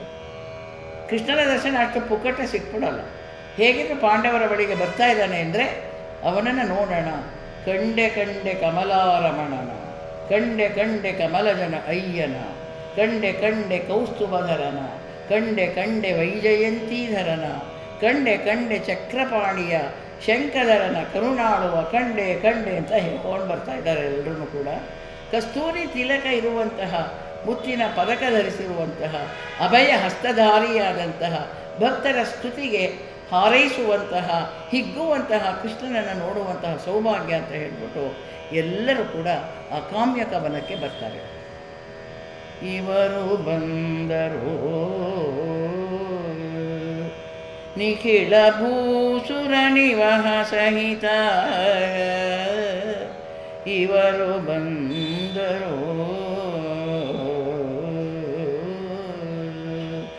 ಭೂಸುರ ಸಹಿತ ಇರಿರಾಗೆ ವರ ಬಾಂಧವರಳು ಅಭಿವಂದ್ಯರಿಗೆ ತತ್ಸಮರಿಗೆ ಕನಿಷ್ಠರಿಗೆ ಅವರಿಗವರುಚಿತ ಸತ್ಕಾರವನು ಮಾಡಿ ಮುರಾರಿಯ ಅಂಗ್ರಿಯನು ಅವಿರಳಾಶ್ರುಗಳಿಂದ ನಾದಿದನು ಅರಸ ಕೇಳೆಂದ. ಬೇಕಾದಷ್ಟು ಜನ ಬ್ರಾಹ್ಮಣರಿದ್ದಾರೆ ಅವ್ರ ಜೊತೆಲಿ. ಅಕ್ಷಯ ಪಾತ್ರ ಸಿಕ್ಕಿದೆ, ಅದು ಮುಗಿಯಲಾರದಂತಹ ಊಟ. ಸಂಜೆ ಸೂರ್ಯಾಸ್ತಮಾನದವರೆಗೆ ಅದರಲ್ಲಿ ಅಭಿವೃದ್ಧಿ ಆಗ್ತಾ ಇದೆ. ಎಲ್ಲರ ಜೊತೆ ಸಂತೋಷವಾಗಿದ್ದ. ದುರ್ಯೋಧನ ಇದನ್ನೆಲ್ಲ ಕೇಳಿ ತಿಳ್ಕೊತಾನೆ, ಹೇಗಿದ್ದಾರೆ ಏನಿದೆ ಎಲ್ಲನೂ ಕಳಿಸಿ ದೂತರನ್ನು ಗುಪ್ತಚಾರರನ್ನು ಕಳಿಸಿ ತಿಳ್ಕೊಂಡಿರ್ತಾನೆ. ಆರಾಮಾಗಿದ್ದಾರೆ, ಏನೂ ತೊಂದರೆ ಇಲ್ಲ. ಅವರು ಊರು ಬಿಟ್ಟು ಬಂದಿದ್ದೀವಿ, ಕಾಡಲ್ಲಿದ್ದೀವಿ ಅಂತ ಅವ್ರಿಗೆ ಅನ್ನಿಸ್ತಾ ಇಲ್ಲ. ಕಾಣೆ ಅವನಿಗೆ ಅರಮನೆ ಇದ್ದಾಗಿತ್ತು ಅಂತ ಮುಂದೆ ದೂರ್ವಾಸ ಆಗ್ತಿದ್ದಲ್ಲ ಅವನು ಹೇಳ್ತಾನೆ, ಇದೇ ನಮಗೆ ಅರಮನೆ ಇದ್ದಾಗೆ ಅಂತ. ಅಂತಹ ಶ್ರೇಷ್ಠನಾದಂತಹ ಧರ್ಮರಾಜ ತನ್ನ ಸಂಬಂಧಿರುವ ಹೆಂಡತಿಯ ಜೊತೆ ಬಂದು ನಮಸ್ಕಾರ ಮಾಡ್ತಾನೆ. ಯಾರ್ಯಾರಿಗೆ ಏನು ಮಾಡ್ಬೋದು ಅದಕ್ಕೆ ಕವಿ ಒಂದು ರೀತಿಯನ್ನು, ಮಾನವರ ರೀತಿ ನೀತಿಗಳನ್ನು ಪದ್ಯದಲ್ಲಿ ತರ್ತಾನೆ. ಅದಕ್ಕೆ ನಾನು ರೀತಿ ಗೌಳರಾಗ ಹಾಕ್ತಾ ಇದಕ್ಕೆ. ಅಭಿವಂದ್ಯರಿಗೆ ಯಾರು ನಮಸ್ಕಾರ ಮಾಡಬೇಕೋ ಅವ್ರು ಮಾಡೋದು, ತತ್ಸಮರಿಗೆ ಸರಿಸಮಾನರಾದಂಥವರಿಗೆ ಅವ್ರಿಗೆ ಹೇಗೆ ಚೆನ್ನಾಗಿದೆಯಾ ಏನಂತ ಮಾತನಾಡಿ ಆಲಿಂಗನವನ್ನು ಕೊಡ್ತಾರೆ. ಕನಿಷ್ಠರಿಗೆ ಅವ್ರಿಗೆ ಆಶೀರ್ವಾದವನ್ನು ಮಾಡ್ತಾರೆ. ಯಾರಿಗೇನು ಮಾಡ್ಬೋದು ಅದನ್ನೆಲ್ಲ ಮಾಡಿದ್ದಾರೆ. ಅವರವರಿಗೆ ಅವರವರ ಉಚಿತ ಸತ್ಕಾರವನ್ನು ಮಾಡಿ ಮುರಾರಿಯ ಅಂಗ್ರಿಯನು ಕೃಷ್ಣನ ಪಾದಕಮಲದಲ್ಲಿ ಅವರು ತಮ್ಮ ಕಣ್ಣೀರಿನಿಂದ ಅಭಿಷೇಕ ಮಾಡಬೇಕು, ನಾದಿದರು.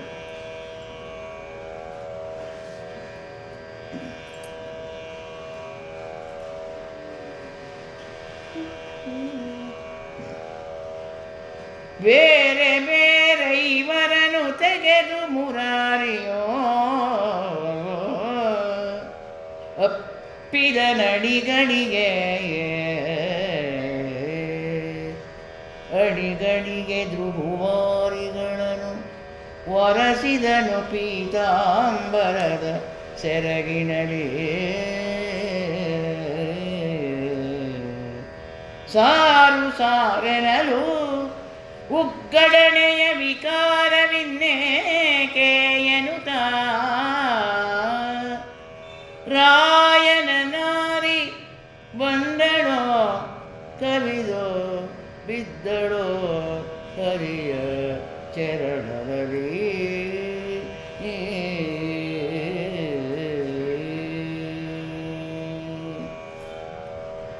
ಪ್ರತಿಯೊಬ್ಬರನ್ನು ಮಾತನಾಡಿಸಿದ ಕೃಷ್ಣ, ಬೇರೆ ಬೇರೆ ಐವರನ್ನು. ಧರ್ಮರಾಜ, ಭೀಮ, ಅರ್ಜುನ, ನಕುಲ, ಸಹದೇವರೆಲ್ಲರನ್ನ ಪ್ರತಿಯೊಬ್ಬರನ್ನು ಆಲಿಂಗಿಸಿಕೊಂಡು ಅವರೆಲ್ಲರ ಭೃಗುವಾರಿಯನ್ನು ಪೀತಾಂಬರದಲ್ಲಿ ಹೊರಿಸಿದಂತೆ. ಏನು ಅವನಿಗೆ ಯಜ್ಞೆ ಇಲ್ಲ ಅಂತಾರಲ್ಲ, ತನ್ನ ಪೀತಾಂಬರ ಕೊಳೆ ಆಗುತ್ತೆ ಅಂತಲೂ ಅವನಿಗೇನು ಅನಿಸಲ್ಲ ಕೃಷ್ಣನಿಗೆ. ಹಾಗಾಗಿ ಎಲ್ಲರ ಕಣ್ಣೀರನ್ನು ಒರೆಸಿದ್ದಾನೆ. ಎಲ್ಲ ಆದಮೇಲೆ ಸಾರು ಸಾರು ರಾಣಿ ಬರ್ತಾ ಇದ್ದಾರೆ, ಜಾಗ ಬೇಡಿ ಅಂತ ಯಾರೋ ಹೇಳ್ತಾ ಇದ್ದಾರಂತೆ. ಅದಕ್ಕೆ ದ್ರೌಪದಿ, ಯಾಕೆ ಏನಿದೆ ಅಂತ ನನಗೆ ಜಾಗ ಬಿಡಬೇಕು ಅಂತ ಹೇಳ್ತಾ ಇದ್ದೀರಾ? ಯಾವ ಅಧಿಕಾರ ಇದೆ ನನಗೆ? ನಾನು ಮಹಾರಾಣಿನ ಇವತ್ತು. ಪರಿವಾರದವರು ಬನ್ನಿ ಎಂದಾಗ ತನ್ನ ವೈಭವ ಮುಗಿದ ಮೇಲೆ ಇನ್ನೇಕೆ ಬೇಕು ಅಂತ ಹೇಳ್ತಾರಂತೆ. ಬನ್ನಿ ಅಂತ ಕರೆಯೋ ಅವಶ್ಯಕತೆ ಇಲ್ಲ. ಕೃಷ್ಣನನ್ನು ನೋಡಬೇಕು, ಅವನು ನನ್ನ ಅಣ್ಣ ಅಂತ ಹೇಳಿ ಸಾರು ಸಾರು ಅಂತ ಹೇಳೋದನ್ನು ಬೇಡ ಅಂತ ಹೇಳ್ತಾ, ಆ ವಿಕಾರದ ಮಾತೇ ನನಗೆ ಹಿಡಿಸಲ್ಲ ಅಂತ ಹೇಳಿ ಕವಿ ಬರೀತಾನೆ. ರಾಯನ ನಾರಿ ಬಂದಳು ಕವಿದು ಬಿದ್ದಳು ಹರಿಯ ಚರಣಗಳು.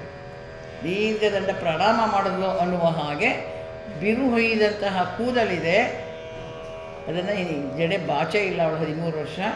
ಅಂತಹ ಉದ್ದವಾದ ನೀಳವಾದ ಹಿಮ್ಮಡಿಗೊಗುವ ಕುಂತಳದ ಬಲೆ ಅಂತ ಕೃಷ್ಣನೇ ಹೇಳ್ತಾನೆ. ಅಂಥವಳು ಬಂದು ಕೃಷ್ಣನ ಪಾದದ ಮೇಲೆ ನಮಸ್ಕಾರವನ್ನು ಮಾಡ್ತಾಳೆ. ದ್ರುಪದನಿಗೆ ಮಗಳಾಗಿ, ಪಾಂಡುವಿನ ಸೊಸೆಯಾಗಿ, ಪಾಂಡವರಿಗೆ ಪ್ರಾಣವಾಗಿ, ಪ್ರಜೆಗಳಿಗೆ ತಾಯಿಯಾಗಿ, ಅಖಿಲ ಜನರಿಗೆ ಕಲ್ಪ ವೃಕ್ಷವಾಗಿ ಇದ್ದಂತಹ ವೀರಪುತ್ರಿ, ವೀರಪತ್ನಿ, ವೀರಮಾತೆ ಎನಿಸಿಕೊಂಡಂತಹ ದ್ರೌಪದಿಯ ಈ ಪರಿಸ್ಥಿತಿ ಯಾರು ತಾನೇ ದುಃಖ ಆಗಲಿಕ್ಕಿಲ್ಲ. ಎಲ್ಲರೂ ಪಾಪ ದುಃಖ ಪಡ್ತಾ ಇದ್ದಾರೆ ದ್ರೌಪದಿಯನ್ನು ನೋಡಿ. ಆಮೇಲೆ ಒಂದು ಮಾತಿದೆ, ಅನಾಥೋ ದೇವ ರಕ್ಷಕ ಅಂತ. ಅವನೇ ಮಾಡಬೇಕು. ನುಂಗಿಕೊಂಡ ಸಂಕಟ ಬೆಂಕಿಗಿಂತ ಹೆಚ್ಚಾಗತ್ತೆ. ಅಣ್ಣನ ನೋಡಿದ ತಕ್ಷಣ, ಅದು ತವ್ರ ಮನೆಯವರು ನೋಡಿದ ತಕ್ಷಣ ಹೆಣ್ಮಕ್ಳು ಭಾಳ ಬೇಗ ದುಃಖ ಬರುತ್ತೆ. ಏನು ಮಾಡ್ತಾಳೆ? ಕವಿ ಹೇಳ್ತಾನೆ, ಒರಲಿದಳು ದೆಸೆಯು ಒಡನೆ ಒರಲೆ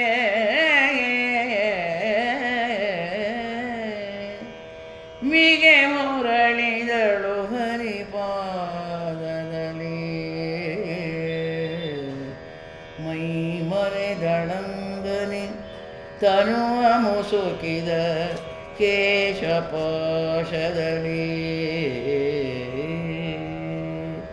ಕರಗಿದಳು ಕಂದಿದಳು ಮಮ್ಮಲ ಮರುಗಿ ಕರುಗಂದಿದಳು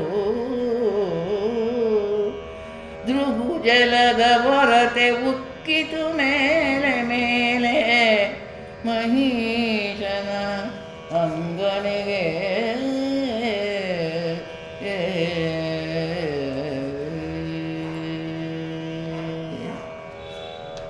ನವರಸಗಳನ್ನು ತುಂಬ ಚೆನ್ನಾಗಿ ತರುವಂತಹ ಕವಿ ಅಂದರೆ ನಮ್ಮ ನಾರಾಯಣಪ್ಪ. ಶೋಕರಸವನ್ನು ಅದೆಷ್ಟು ಪದಗಳಲ್ಲಿ ಬಳಸ್ತಾನೆ. ಒರಲಿದಳು, ಕೃಷ್ಣ ಅಂತ ಕೂಕೋತಾ ಇದ್ದಾಳಂತೆ, ಪ್ರತಿಧ್ವನಿ ಆಗ್ತಾ ಇದೆ ಕಾಡಿನಲ್ಲಿ.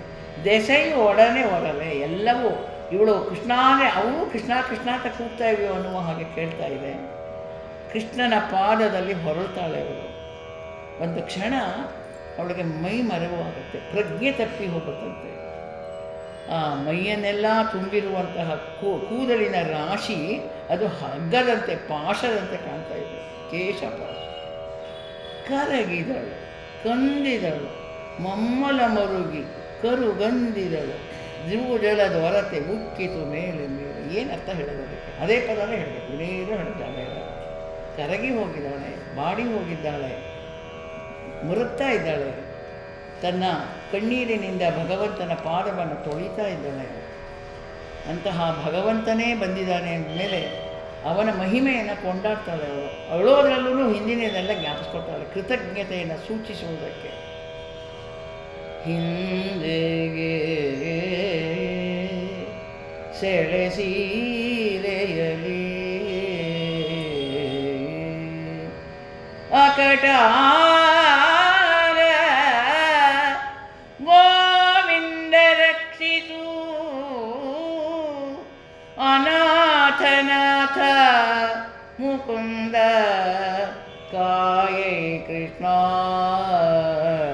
ರಕ್ಷಿಸು ಕರುಣಿಸ ಸುರಾರೇ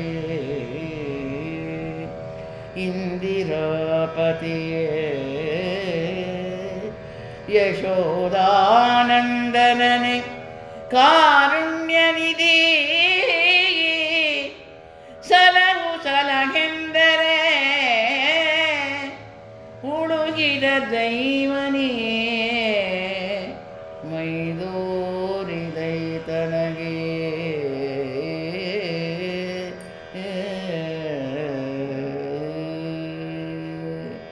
ಕಥೆಯನ್ನು ಜ್ಞಾಪಿಸ್ಕೊತಾಳೆ. ಇನ್ನು ಈಗ ತಾನೇ ನಡೆದಿದೆ, ಅದು ಮನಸ್ಸಿನಲ್ಲಿ ಹಚ್ಚ ಹಸಿರಾಗಿ ಉಳಿದಿದೆ, ಅದನ್ನು ಮರೆಯೋದಕ್ಕೆ ಸಾಧ್ಯವೇ ಇಲ್ಲ. ತುಂಬಿದ ಸಭೆಯರು ಸೀರೆಯನ್ನು ಸೆಳೆಯುವಾಗ ಒಬ್ಬರಾರು ಸಹಾಯ ಮಾಡಿದ್ರು, ಒಬ್ಬರೇ ಹೋಗಲಿ ತನ್ನ 5 ಜನ ಗಂಡಂದ್ರಲ್ಲೂ ಸಹಾಯ ಮಾಡಿದ್ರು. ಹಿರಿಯರಾದಂತಹ ಭೀಷ್ಮಾಚಾರ್ಯರು, ದ್ರೋಣಾಚಾರ್ಯರು, ಕೃಪಾಚಾರ್ಯರು, ಅಶ್ವತ್ಥಾಮ ಎಲ್ಲರೂ ಇದ್ದರು. ಯಾರೂ ತುಟಿ ಪಿಟಕ್ಕಂದಿಲ್ಲ. ಅಂತಹ ಹೊತ್ತಿನಲ್ಲಿ ನೀನು ನನ್ನನ್ನು ರಕ್ಷಿಸಿದೆ, ಅವಮಾನ ಆಗದ ರೀತಿಯಲ್ಲಿ ನನ್ನನ್ನು ರಕ್ಷಣೆಯನ್ನು ಮಾಡಿದೀಯ ಪ್ರಭು. ಸಂಪೂರ್ಣ ಒಡೆತನ, ಧರ್ಮ ಯಶಸ್ಸು, ಸಂಪತ್ತು, ವೈರಾಗ್ಯ, ಪರಮಾನಂದ ಮೋಕ್ಷ, ಈ 6ಕ್ಕೆ ಭಗಗಳು ಅಂತ ಕರೀತಾರೆ. ಇವುಗಳನ್ನು ಉಳ್ಳಂತಹ ಭಗವಂತ ನೀನು.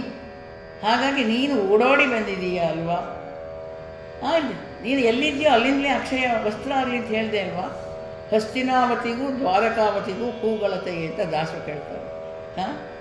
ಎಲ್ಲಿ ಭಕ್ತರು ಕರೆವರೋ ಅಲ್ಲೇ ಬಂದು ಒದಗುವನು. ಹರಿ ಸುಲಭನೋ ತನ್ನವರನು ಅರಗಳಿಗೆ ಬಿಟ್ಟಗಲನು.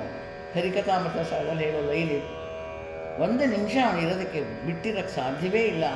ಅಂತಹ ಸ್ತ್ರೀ ಸುಂದರಿ ಕೃಷ್ಣೆ, ಪುರುಷ ಸುಂದರ ಕೃಷ್ಣ, ಜೊತೆಗೆ ಲೀಲಾ ವಿನೋದಿ ಮತ್ತು ಸಂಸಾರಕ್ಕೆ ಸಿಕ್ಕಿಯೂ ಅನಾದಿ ಬ್ರಹ್ಮಚಾರಿ ಕೃಷ್ಣ. ಆಜನ್ಮ ಬ್ರಹ್ಮಚಾರಿಗಳನ್ನು ಭೀಷ್ಮಾಚಾರ್ಯರು ಹೇಳ್ತಾರೆ, ಅನಾದಿ ಬ್ರಹ್ಮಚಾರಿ ಅಂತ ಕೃಷ್ಣನಿಗೆ ಹೇಳ್ತಾರೆ. ಇಂತಹ ಶ್ರೇಷ್ಠನಾದಂತಹ ಸತ್ಯ ಸ್ವರೂಪನಾದಂತಹ ಪರಮಾತ್ಮನನ್ನು ನೋಡಿದ ಮೇಲೆ ಅವನನ್ನು ಗುಣಗಾನವನ್ನು ಮಾಡದೇ ಇರೋದಕ್ಕೆ ಸಾಧ್ಯವೇ ಇಲ್ಲ. ಅವನನ್ನು ಎಷ್ಟು ರೀತಿಯಲ್ಲಿ ಹೊಗಳಿದ್ರೂ ದ್ರೌಪದಿಗೆ ತೃಪ್ತಿ ಆಗ್ತಾ ಇಲ್ಲ. ಶ್ರುತಿಗಳಿಗೆ ಮೈದೋರೆ ಸುಪತಿವ್ರತೆಯರಿಗೆ ಗೋಚರಿಸೆ, ಯತಿ ಸಂತತಿಯ ನಿರ್ಮಲ ಸಾರ ಸಮ್ಯ ಜ್ಞಾನ ದೀಧಿತಿಗೆ ಮತಿಗೊಡದ ಮಹಿಮಾಂಬುನಿದೆ ಎನಗೆ ಅತಿಶಯವನೇ ಮಾಡಿ ಲಜ್ಜಾಸ್ಥಿತಿಯನು ಉಳುಹಿದ ದೈವನೀ ನೀ ಮೈದೋರಿದೈ ಕನಗೆ.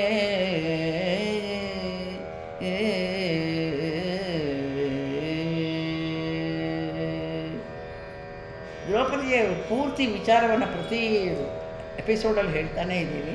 ಅವಳನ್ನು ತ್ರಿಹಾಯಣಿ ಅಂತ ಹೇಳ್ತಾರೆ. ಕೃತಯುಗದಲ್ಲಿ ಅವಳು ವೇದವತಿ, ತ್ರೇತೆಯಲ್ಲಿ ಅವಳೇ ಸೀತೆ, ದ್ವಾಪರದಲ್ಲಿ ದ್ರೌಪದಿ. ಲಕ್ಷ್ಮಿಯ ಕಲೆಯ ಅಂಶ ಆಕೆ, ದೇವಲೋಕದ ಶ್ರೀ ಎನ್ನುವಳು ಅವತಾರವನ್ನು ಮಾಡಿರ್ತಾಳೆ. ಅಂತಹ ಪತಿವ್ರತೆಯಾದ ಕೃಷ್ಣೆಗೆ ಸಾಮೋಪಾಯದಿಂದ ಮೈದೋರಿದನೇನು ಅನ್ನುವ ಹಾಗೆ ನಾನು ಸಾಮರಾಗವನ್ನು ಬೇಕು ಅಂತ ಅದಕ್ಕೆ ಹಾಕಿದೆ. ಅವಳ ಗಂಡನೇ ಸಾಧಾರಣದವರು, ಒಬ್ಬರಲ್ಲ ಇಬ್ಬರಲ್ಲ 4-5 ಜನ. ಅವಳ ಪತಿಗಳು ದೀರ್ಘಾಯುಗಳು, ದೇವಾಂಶ ಸಂಭೂತರು, ಧಾರ್ಮಿಕ ಸ್ವಭಾವದವರಾಗಿ ಇದ್ದು ಅವರ ಎದುರೇ ಮಾನಭಂಗ ಪ್ರಸಂಗ ಒದಗಿತು ಅಂದಾಗ ಅವಳ ಚಾರಿತ್ರ ಶುದ್ಧತೆ ಎಷ್ಟು ಸಹನೆ, ಅತ್ಯದ್ಭುತ, ಎಷ್ಟು ಅಪರೂಪ ಅಂತ ವಿಮರ್ಶಕರು ಹೊಗಳ್ತಾರೆ. ಅಂತಹ ದ್ರೌಪದಿ ವಸುದೇವನ ಮಗನಾದಂತಹ ಸರ್ವಭೂತಗಳಲ್ಲಿಯೂ ಸದಾ ವಾಸಿಸುತ್ತಿರುವಂತಹ ವಿಶಾಲ ಶುಭಗೂಢಶೀಲನಾದಂತಹ ವನಮಾಲಿಯನ್ನು ಬಾಯಲ್ಲಿ ತುಂಬ ಹೊಗಳ್ತಾ ಇದ್ದಾಳೆ. ಎಷ್ಟು ಹೊಗಳಿದ್ರೆ ಅವಳಿಗೆ ತೃಪ್ತಿ ಆಗ್ತಾ ಇಲ್ಲ. ಇನ್ನೆಲ್ಲ ಏನೆಲ್ಲ ಮಾಡಿದೆ ಕೃಷ್ಣ ನೀನು, ನಿನ್ನ ಕಥೆ ನನಗೆ ಪೂರ್ತಿ ಗೊತ್ತಿದೆ, ಭಾಗವತದ ಕಥೆ ಅವಳು ಓದಿದಾಳೆ, ಆದ್ದರಿಂದ ಹೇಳ್ತಾಳೆ. ಪೆಸರುಗೊಂಡರೆ ಹಿಂದೆ ಬಂದುಬ್ಬತದ ಭಾರವ್ಯತನವನು ಹಿಂಗಿಸಿದೆ, ಸಾಕ್ಷಾತ್ ದೃಷ್ಟ ದರ್ಶನವೋ ಏನ ನಿತ್ಯ ಪುರೋ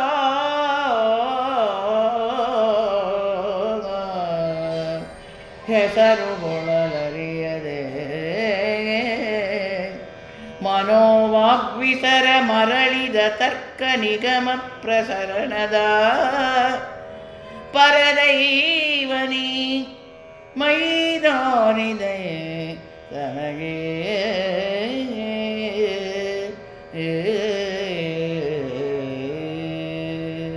ಹಿಂದಿನ ಕಥೆಯನ್ನೆಲ್ಲ ಹೇಳ್ತಾ ಇದ್ದಾರೆ, ಅದಕ್ಕೆ ನಾನು ಹಿಂದೋಳರಾಗ ಹಾಕಿದ್ದೇನೆ. ಹಿಂದಾದಂತಹ ಘಟನೆಗಳವೆಲ್ಲ ಕೂಡ ನನಗೆ ಉಬ್ಬಸ ಬಂದಿತ್ತು ಅಂತ ಹೇಳ್ತಾಳೆ. ಆಗಲ್ವಾ ಹೆಣ್ಣಿಗೆ?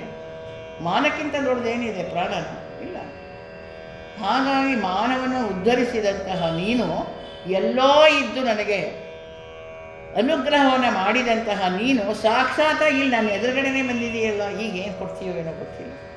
ಕಣ್ಣಿಗೆ ಕಾಣಿಸ್ತಾ ಇರುವಾಗಲೇ ಇಂಥ ಕೆಲಸ ಮಾಡಿದೆ, ಇಲ್ಲೇ ದೃಷ್ಟಾಂತವಾಗಿ ನನ್ನ ಮುಂದೆ ದರ್ಶನವನ್ನು ಕೊಟ್ಟಿದೀಯಾ ಅಂದರೆ ಏನು ಕೊಡ್ತೀಯೋ ಗೊತ್ತಿಲ್ಲ. ಹೆಸರುಗಳಲ್ಲರಿಯದು ಏನು ಹೇಳಲಿ, ಯಾವ್ಯಾವ ಹೆಸರನ್ನ ನಿನಗೆ ಹೇಳಲಿ? ಕೃಷ್ಣ ಪಕ್ಷದಲ್ಲಿ ಹುಟ್ಟಿದ್ದರಿಂದ ನಿನಗೆ ಕೃಷ್ಣ ಅಂತ ಹೆಸರಿಟ್ರಂತೆ, ಅದನ್ನು ಹೇಳೋದು. ಜನರ ಮನಸ್ಸನ್ನು ಆಕರ್ಷಿಸ್ತೀಯ, ಹಾಗಾಗಿ ನೀನು ಕೃಷ್ಣ. ಸರ್ವದೇಶ ಕಾಲ ಸರ್ವಸ್ತ್ರ ವ್ಯಾಪ್ತನಾಗಿ ಸರ್ವಾಂತರ್ಯಾಮಿಯಾಗಿದೆಯಾ ನೀನು. ಯಾವ್ಯಾವ ನಾಮಾವಳಿಗಳಿಂದ ಕೊಂಡಾಗಲಿ ಪರದೈವ, ಯಾವ ವೇದಗಳಿಗೂ ಉಪನಿಷತ್ತಿಗಳಿಗೂ ಒಮ್ಮೆಯೂ ನೀನು ದರ್ಶನವನ್ನೇ ಕೊಡದೇ ಇರುವಂತಹ ನೀನು ನನಗೆ ದರ್ಶನವನ್ನು ಕೊಟ್ಟಿದೀಯಾ. ಏನು ಮಾಡಲಿ ಕೃಷ್ಣ? ಬಂತು, ಎಲ್ಲಿಲ್ಲದ ಕಷ್ಟ ಬಂತು ನನ್ನ ಜೀವನದಲ್ಲಿ. ಪತಿಗಳಿವರಂಜಿದರು ಧರ್ಮಸ್ಥಿತಿಯ ನರಿದವರು ಅಳುಕಿದರು ತತ್ಪಿತೃಪಿತಾಮಹ ಗುರುಗಳು ಅಡಗಿದರು ಅವನಿಯಲಿ ಬಗೆದು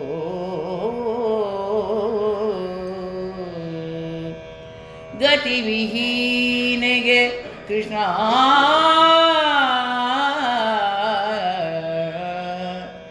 ಕೃಷ್ಣ ನೀನೇ ಗತಿಯನು ತಮಾವಿಡಲು ಲಜ್ಜಾಸ್ಥಿತಿಯನು ಉಳುಹಿದ ದೈವನೇ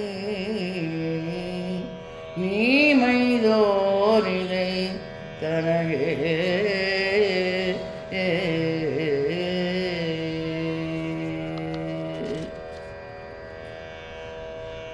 ಏರಿ ನೀರುಂಬೊಡೆ ಬೇಲಿ ಹೊಲವ ಮೇವೊಡೆ ನಾರಿ ತನ್ನ ಮನೆಯಲ್ಲಿ ಕಳುವೊಡೆ ತಾಯ ಮೊಲೆ ಹಾಲು ನಂಜಾಗಿ ಕೊಲೊಡೆ ಇನ್ನಾರಿಗೆ ದೂರುವೆ ಅಂತ ಕೇಳ್ತಾರೆ. ಯಾರಕ್ಕೆ ದೂರು ಕೊಡೋದು? ಇಷ್ಟೆಲ್ಲ ಮನ್ಮನೇಲೇ ನಡೀತಿದೆ. ಯಾಕೆ? ಪತಿಗಳ ಇವರಂಜಿದರು. ಎಕ್ಕಚ್ಚಿತ್ತಲಾಗೋಗ್ಬಿಟ್ನಲ್ಲ ನಾನು, ಯಾರಿಗೂ ಬೇಡದೇ ಇರೋಳಾಗ್ಬಿಟ್ನಲ್ಲ. ದ್ರೋಣಾಚಾರ್ಯರಿದ್ದರು, ಭೀಷ್ಮಾಚಾರ್ಯರಿದ್ದರು. ಅವ್ರು ಹೇಗಿದ್ದರು ಅಂದರೆ ಕವಿ ಹೇಳ್ತಾನೆ, ಅಡಗಿದರು ಅವನಿಯಲ್ಲಿ ಬಗೆದು ತಲೆ ಮುಖ ಕಾಣಿಸ್ಬಾರ್ದು ಭೂಮಿಯೊಳಗೆ ಕೂತಿದ್ರು ಅಂತ. ಇದನ್ನು ಮುಂದಿನ ವಾರ ಯಾಕೆ ಹಾಗಾಯಿತು ಅನ್ನೋದನ್ನು ನಿಮಗೆ ವಿವರವನ್ನು ನಾನು ಹೇಳ್ತೀನಿ. ಬೇಕಾದಷ್ಟು ಓದಿ ಅದನ್ನು ಬರ್ಕೊಂಡಿದ್ದೀನಿ ನಾನು. ಯಾಕೆ ಅವ್ರು ಸುಮ್ಮನೆ ಕೂತಿದ್ರು, ಯಾಕೆ ಮಾಡಲಿಲ್ಲ, ಏನು ಅವ್ರಿಗೆ ಕಟ್ಟುಪಾಡಾಗಿತ್ತು ಅಂತ. ಅಗಣಿತಾತ್ಮನ ಪದಾಬ್ಜದ ಧೇನಿಪಂತಹ ಭಕ್ತ ಜನರಿಗೆ ಪ್ರಕಟಿಗನು ತಾನಾಗಿ ಸೌಖ್ಯಗಳನ್ನು ಕೊಡುವಂಥವನು, ಸರ್ವತ್ರ ಸೌಖ್ಯವನ್ನು ಕೊಡುವಂತಹ ನೀನು ಅವತ್ತು ಎಲ್ಲಿಂದೋ ಮಾಡಿದೆ, ಇವತ್ತು ಬಂದ್ಬಿಟ್ಟಿದೀಯ. ಅರಸುವ ಬಳ್ಳಿ ಕಾಲ ಸುತ್ತಿತು ಅನ್ನೋ ಹಾಗೆ ನಮ್ಮ ಹತ್ರಕ್ಕೆ ಬಂದ್ಬಿಟ್ಟಿದೀಯಲ್ಲ ನೀನು. ಕೃಷ್ಣ, ಐಶ್ವರ್ಯ ಹೋದರೆ ನಷ್ಟ ಇಲ್ಲ, ಆರೋಗ್ಯ ಹೋದರೆ ಕೊಂಚ ನಷ್ಟ, ಆದರೆ ಶೀಲ ಹೋದರೆ ಸರ್ವನಾಶ ಅಲ್ವಾ. ಅದನ್ನು ನೀನು ನನ್ನ ನಂಬಿಕೆಗೆ ಬಾಳಿನ ಬೆಳಕಾಗಿ ನೀನು ಮಾಡಿದೆ ಅಲ್ವಾ. ಪತಿಗಳೈವರಿದ್ದರೇನು ಸತಿಯ ಭಂಗಕ್ಕೆ ಒದಗಲಿಲ್ಲ. ಅದಕ್ಕೆ ಹೇಳ್ತಾಳೆ, ನಾನು ಮಾಡಿದ ಕರ್ಮ ಬಲವಂತರಾದರೆ ನೀನೇನು ಮಾಡೋಕ್ಕಾಗುತ್ತಪ್ಪ, ನನ್ನ ಹಣೆ ಬರ ಇಷ್ಟೆಲ್ಲ ಆಯಿತು, ಇಷ್ಟೆಲ್ಲ ಕಥೆ ಆಯಿತು ಅಂತ ಹೇಳಿ ತನ್ನ ಅಳಲನ್ನು ಅಣ್ಣನ ಮುಂದಾಗಲೇ ಇನ್ಯಾರಕ್ಕೆ ತೊಗೊಳ್ಳೋದು. ಗಂಡನಂತೂ ಕೈ ಬಿಟ್ಟರು, ಯಾರೂ ಏನೂ ಮಾಡಲಿಲ್ಲ. ಅಲ್ಲಿದ್ದಂಥ ಹಿರಿಯರು ಒಬ್ಬರೂ ಸಹಾಯ ಮಾಡಲಿಲ್ಲ. ನಿನ್ನೇ ಕೂಗಿದೆ ಕಡೆಗೆ, ಅನ್ಯತಾ ಶರಣಂ ನಾಸ್ತಿ ತ್ವಮೇವ ಚರಣಂ ನಮಃ. ನಿನ್ನ ಚರಣವನ್ನೇ ನಾನು ಹಿಡಿದೆ, ಅವ ನೀನು ರಕ್ಷಿಸಿದೆ. ಅದಕ್ಕೆ ನಿನ್ನನ್ನು ತ್ರಿಪುಟಿ ಅಂತ ಹೇಳ್ತಾರೆ. ಜ್ಞಾನ, ಜ್ಞಾತೃ, ಜ್ಞೇಯ ಯಾರಿರುತ್ತೋ, ಮೂರು ಎಲ್ಲಿರುತ್ತೋ ಅವನೇ ನೀನು. ತಿಳಿಯುವ ಕರ್ತೃ ನೀನು, ತಿಳಿಯುವಂತಹ ವಸ್ತು ಜ್ಞೇಯ ನೀನು, ತಿಳುವಳಿಕೆಯ ಜ್ಞಾನವೂ ನೀನೇ. ನಿನ್ನನ್ನು ನೀನು ನಿನ್ನ ಮೂಲಕ ತಿಳಿಯಬೇಕೇ ಹೊರತು ನಮ್ಮ ಮೂಲಕ ತಿಳಿಯೋಕ್ಕಾಗಲ್ಲ. ತನ್ನ ತಾನೇ ಬಲ್ಲದು ಅಂತ ಹೇಳ್ತಾರೆ. ಅಪ್ರಮೇಯ, ಅಳತೆಗೆ ಸಿಗದೇ ಇರುವವನು ನೀನು, ಅಚಿಂತಾದ್ಭುತ ಮಹಿಮ ನೀನು, ಘಟನ ಸಾಮರ್ಥ್ಯ ನೀನು. ಅಂತಹ ಶ್ರೇಷ್ಠನಾದಂತಹ ಕಲ್ಯಾಣ ಗುಣ ಪರಿಪೂರ್ಣನಾದಂತಹ ನಿನ್ನಲ್ಲಿ ಯಾವುದಾದ್ರೂ ದೋಷ ಇರೋದಕ್ಕೆ ಸಾಧ್ಯವ? ಬೇರೆಯವರ ದೋಷವನ್ನು ನೀನು ಹೋಗಲಾಡಿಸೋದಕ್ಕೆ ಇರ್ತೀಯ ಅಲ್ವಾ. ಅಂತಹ ಅಪ್ರತಿಮನಾದ ಅಪಾರ ಮಹಿಮನಾದ ನೀನೇ ಮುಕುತಿ ಪ್ರದಾಯಕ ಅಂತ ಹೇಳಿ ಅನೇಕ ನಾಮಾವಳಿಗಳಿಂದ ಭಗವಂತನನ್ನು ಸ್ತುತಿ ಮಾಡ್ತಾರೆ. ಕೃಷ್ಣ ಅನ್ಕೋತಾನೆ, ಅವಳು ಎಷ್ಟು ಹೇಳ್ತಾಳೋ ಹೇಳಲಿ, ಅವಳು ದುಃಖ ಕಡಿಮೆ ಆಗುತ್ತೆ. ಹೇಳಬೇಕು, ಮಾತಾಡಿದ್ರೆ ದುಃಖ ಕಡಿಮೆ ಆಗುತ್ತೆ. ಒಳಗಡೆ ಇಟ್ಕೊಂಡ್ರೆ ಅದು ಅಲ್ಸರ್ ಆಗುತ್ತೆ. ದುಃಖವನ್ನು ತುಂಬ ಒಳಗಡೆ ಮುಚ್ಚಿಟ್ಕೊಳ್ಳೋಕ್ಕಾಗಲ್ಲ. ಅದಕ್ಕೆ ಕವಿ ತುಂಬ ಒಂದು ಪದವನ್ನು ಮುಂದೆ ಬಳಸ್ತಾನೆ.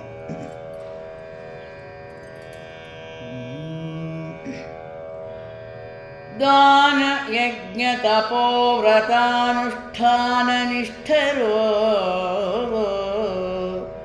ಕಾಣರು ಅಷ್ಟವಿಧಾನ ಯೋಗದ ಸಿದ್ಧರು ಅರಿಯರು ನಿನ್ನ ಸುಳಿವುಗಳ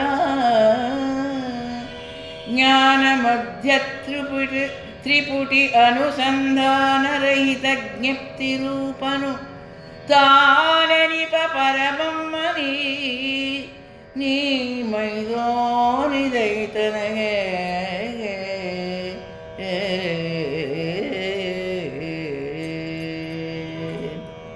ನಿನ್ನನ್ನು ಮಧುಸೂದನ ಅಂತ ಹೊಗಳ್ತೀವಿ ನಾವು. ಮಧು ಅಂದರೆ ಸಿಹಿ, ಎಲ್ಲರಿಗೂ ಸಿಹಿಯಾದದ್ದು ಯಾವುದಪ್ಪ ಅಂದರೆ ತಾನು ಅಹಂ. ಆ ಅಹಮ್ಮನ್ನು ನಾಶ ಮಾಡ್ತಾನೆ. ಆದ್ದರಿಂದ ಮಧುಸೂದನ ಅವನು. ಮಧುವಂತ ರಾಕ್ಷಸನ ಸಂಹಾರ ಮಾಡಿರೋದು ಭಾಗವತದಲ್ಲಿ ಇದ್ದೇ ಇದೆ. ಜಗದೀಶ್ವರನ ಶಕ್ತಿಯೇ ದೈವವಾಗಿ ಇರುವಂಥದ್ದು. ಎಷ್ಟೋ ಸಂಗತಿಗಳು, ಘಟನೆಗಳು ನಮ್ಮ ಕಾರ್ಯ ಕಾರಣ ವಿವೇಚನೆಗೆ ಸಿಕ್ಕೋದೇ ಇಲ್ಲ. ಹಾಗಾದಾಗ ನಾವು ಅದನ್ನು ದೈವಿಕ, ಆಕಸ್ಮಿಕ, ಅದೃಷ್ಟ, ದೈವ ಹೀಗೆ ಏನೇನೋ ಮಾತಲ್ಲಿ ಹೇಳ್ತಾ ಇರ್ತೀವಿ. ಗೊತ್ತಾದಾಗ ಆಕಸ್ಮಿಕ, ಕಣ್ಣಿಗೆ ಕಾಣದೇ ಇದ್ದಾಗ ಅದೃಷ್ಟ, ರಹಸ್ಯವಾಗಿದ್ದಾಗ ದೈವಿಕ ಅಷ್ಟೇ. ಹೇಗೋ ಆಯಿತು, ಹೇಗಾಯ್ತೋ ಗೊತ್ತಿಲ್ಲ ನಮಗೆ, ಕಣ್ಣು ಕಾಣಿಸಿಲ್ಲ, ಅದು ರಹಸ್ಯವಾಗಿ ನಡೆದಿರೋದು. ಅಂತಹ ರಹಸ್ಯದಲ್ಲಿ ನೀನು ಬಂದೆ. ಸಿರಿದೇವಿಗೆ ಹೇಳದೆ, ಸೆರಗ ಸಂವರಿಸದೆ, ಗರುಡನ ಮೇಲೆ ಗಮನವಾಗದೆ ಓಡೋಡಿ ಬಂದಿದೆಯಾ ಅಂತ ಹೇಳಿ ಪರಮಾತ್ಮನನ್ನು ಹೊಗಳ್ತಾಳೆ.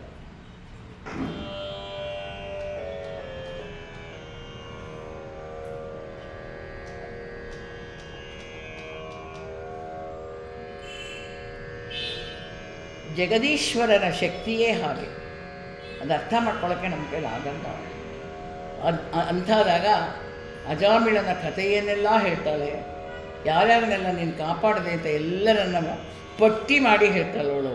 ಗೋವಿಂದ ಅಂತ ಹೇಳಿದ್ರೆ ಹೇಗೆಲ್ಲ ನೀನು ಮಾಡಿದೆ, ಹೀಗೆ ನನ್ನನ್ನು ನೀನು ಯಾವ ರೀತಿ ಕಾಪಾಡ್ದೇನೆ ನನಗೆ ಅರ್ಥ ಆಗ್ತಾಯಿಲ್ಲ, ಆದರೆ ಕಾಪಾಡಿದೀಯ, ಅಷ್ಟಂತೂ ನಿಜ ಅಂತ ಹೇಳಿ ಅವಳು ಅವನನ್ನು ಹೊಗಳ್ತಾ ಇದ್ದಾಳೆ. ಕೃಷ್ಣ ಕೇಳುವ ತನಕ ಕೇಳ್ದ. ಏಳು ತಾಯೇ ತಾಯೇ ಸರೋಜಮುಖಿಯೇಳು, ಪಾಂಚಾಲೆ ನೊಂದವು ತಂಗಿ, ಎನ್ನುತ್ತ ಕೃಪಾಳು ಕಂಬನಿದೊಡೆದು ಕೊಡಗಿದ ನವಯವದ ರಜವಾ, ಮೇಲು ಮುಚ್ಚಳ ತೆರೆದ ತನುವಿನ ಹೇಳಿಗೆಯ ಶೋಕಾಹಿಯಂತಿರೆಗೆ, ಲೋಲಲೋಚನೆಯ ಅಳಲುಮಿಗೆ ಹೆಕ್ಕಳಿಸಿ ತಡಿಗಳಿಗೆ,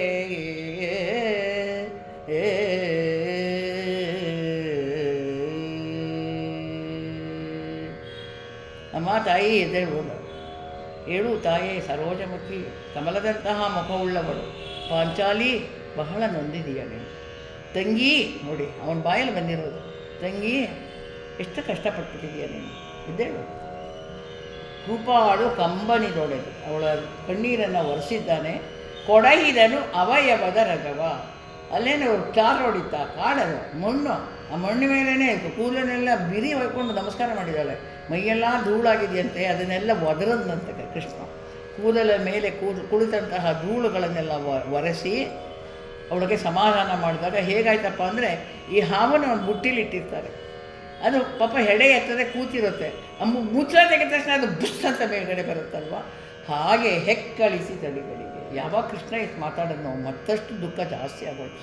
ಇದುವರೆಗೆ ಏನೇನೋ ಕತೆ ಹೇಳೋದು, ಏನೇನೋ ನಾಮಸ್ಮರಣೆಯನ್ನು ಮಾಡೋದು, ಎಲ್ಲವನ್ನ ಕೇಳಿದ ಮೇಲೆ, ಕೃಷ್ಣನ ಮಾತು ಕೇಳಿದ ಮೇಲೆ ಅವಳ ದುಃಖ ಅನ್ನೋದು ದುಪ್ಪಟ್ಟಾಗೋಯ್ತು. ಆ ಸಕಲ ಪರಿವಾರವೋ ಆಧರಣೀಶರೋ, ಆ ಮುನಿ ನಿಕರವೋ, ಆ ಜನವೋ, ಆ ಸತಿ ನಿಕುರುಂಬವೋ, ಆಗಾಜ ಘೋಟಕೌರಾತ, ಆ ಸರೋಜಾನನೆಯ ಬಹಳ ಕ್ಲೇಶಗಳ ಕಂಡು, ಜಲವಾರಾತಿಯಲಿ ತೇಕಾಡುತ್ತಿದ್ದುದೋ ರಾಯ ಕೇಳೆಂದ.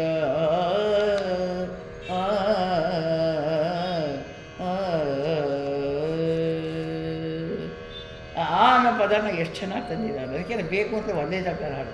ದಮಕದಲ್ಲಿ ಒಂದು ವೈವಿಧ್ಯತೆ ಇಲ್ಲ, ಅದಕ್ಕೂ ಸುಮ್ಮನೆ ರಾಗ ಹಾಡೋದಲ್ಲ. ಆ ಸಕಲ ಪರಿವಾರವು ಅಲ್ಲಿದ್ದವರೆಲ್ಲರೂ ಕೂಡ, ಆಧರಣೀಶರು ಎಲ್ಲರೂ ಬಂದಿದ್ದಾರೆ, ಪಾಂಚಾಲದವರು, ಕೇಕೈದವರು, ಅವರು ಎಲ್ಲರೂ, ಮುನಿ ನಿಕರವೋ, ಆ ಕಾಡಲ್ಲಿರೋ ಎಲ್ಲ ಮುನಿಗಳು 12 ವರ್ಷ ಇವ್ರ ಜೊತೆಲೇ ಇದ್ದುಬಿಡ್ತಾರೆ, ಎಲ್ಲೂ ಹೋಗೋದೇ ಇಲ್ಲ. ಆ ಮುನಿಗಳಿಂದ ಅನೇಕ ಉಪದೇಶವನ್ನು ಪಡಿತಾರೆ ಧರ್ಮರಾಜ. ದಿನೋ ನನ್ನ ಕಥೆ ಹೇಳೋದು, ಯಾರೆಲ್ಲ ಕಷ್ಟಪಟ್ಟಿದ್ದಾರಪ್ಪ, ನೀನು ಒಬ್ಬನೇ ಕಷ್ಟಪಟ್ಟಿಲ್ಲ ಅಂತ ನಳನ ಕತೆ, ಹರಿಶ್ಚಂದ್ರನ ಕತೆ, ರಾಮಾಯಣದ ಕತೆ ಎಲ್ಲವನ್ನ ಹೇಳ್ತಾರೆ ದಿನೋ 12 ವರ್ಷ ಹಾಗೆ ಕಾಲ ಕಳೆಯೋದು.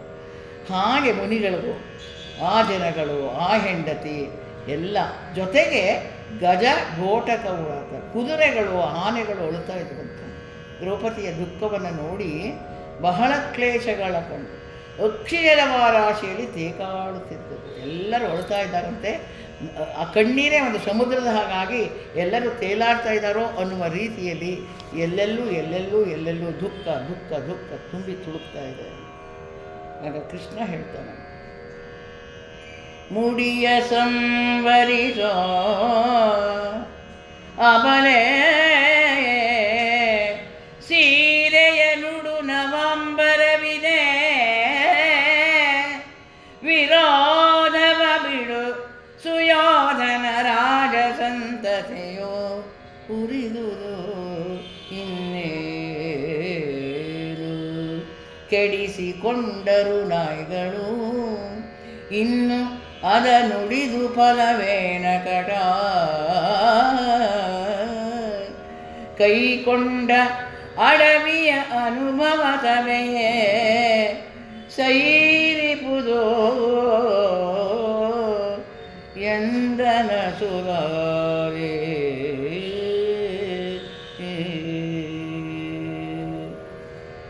ಮುಡಿಯ ಸಂವರಿಸು, ಜಡೆ ಹಾಕು ಅಂತ ಹೇಳ್ತಾನೆ ಕೃಷ್ಣ. ಹೀಗೆ ಬಿರಿ ಹೊಡ್ಕೊಂಡಿದೆಯಲ್ಲ, ಜಡೆನ ಸರಿ ಮಾಡ್ಕೊ. ನೋಡು, ನಿನಗೋಸ್ಕರ ಪೀತಾಂಬರ ತೊಗೊಂಡ್ಬಂದಿದ್ದೀನಿ, ನವಾಂಬರವರ ತಂದಿದ್ದೀನಿ, ಉಟ್ಕೋ ಇದನ್ನು. ಯಾಕೆ ಮನಸ್ಸಲ್ಲಿ ಬರೀ ವಿರೋಧ ಸುಯೋಧನನ ಬಗ್ಗೆ?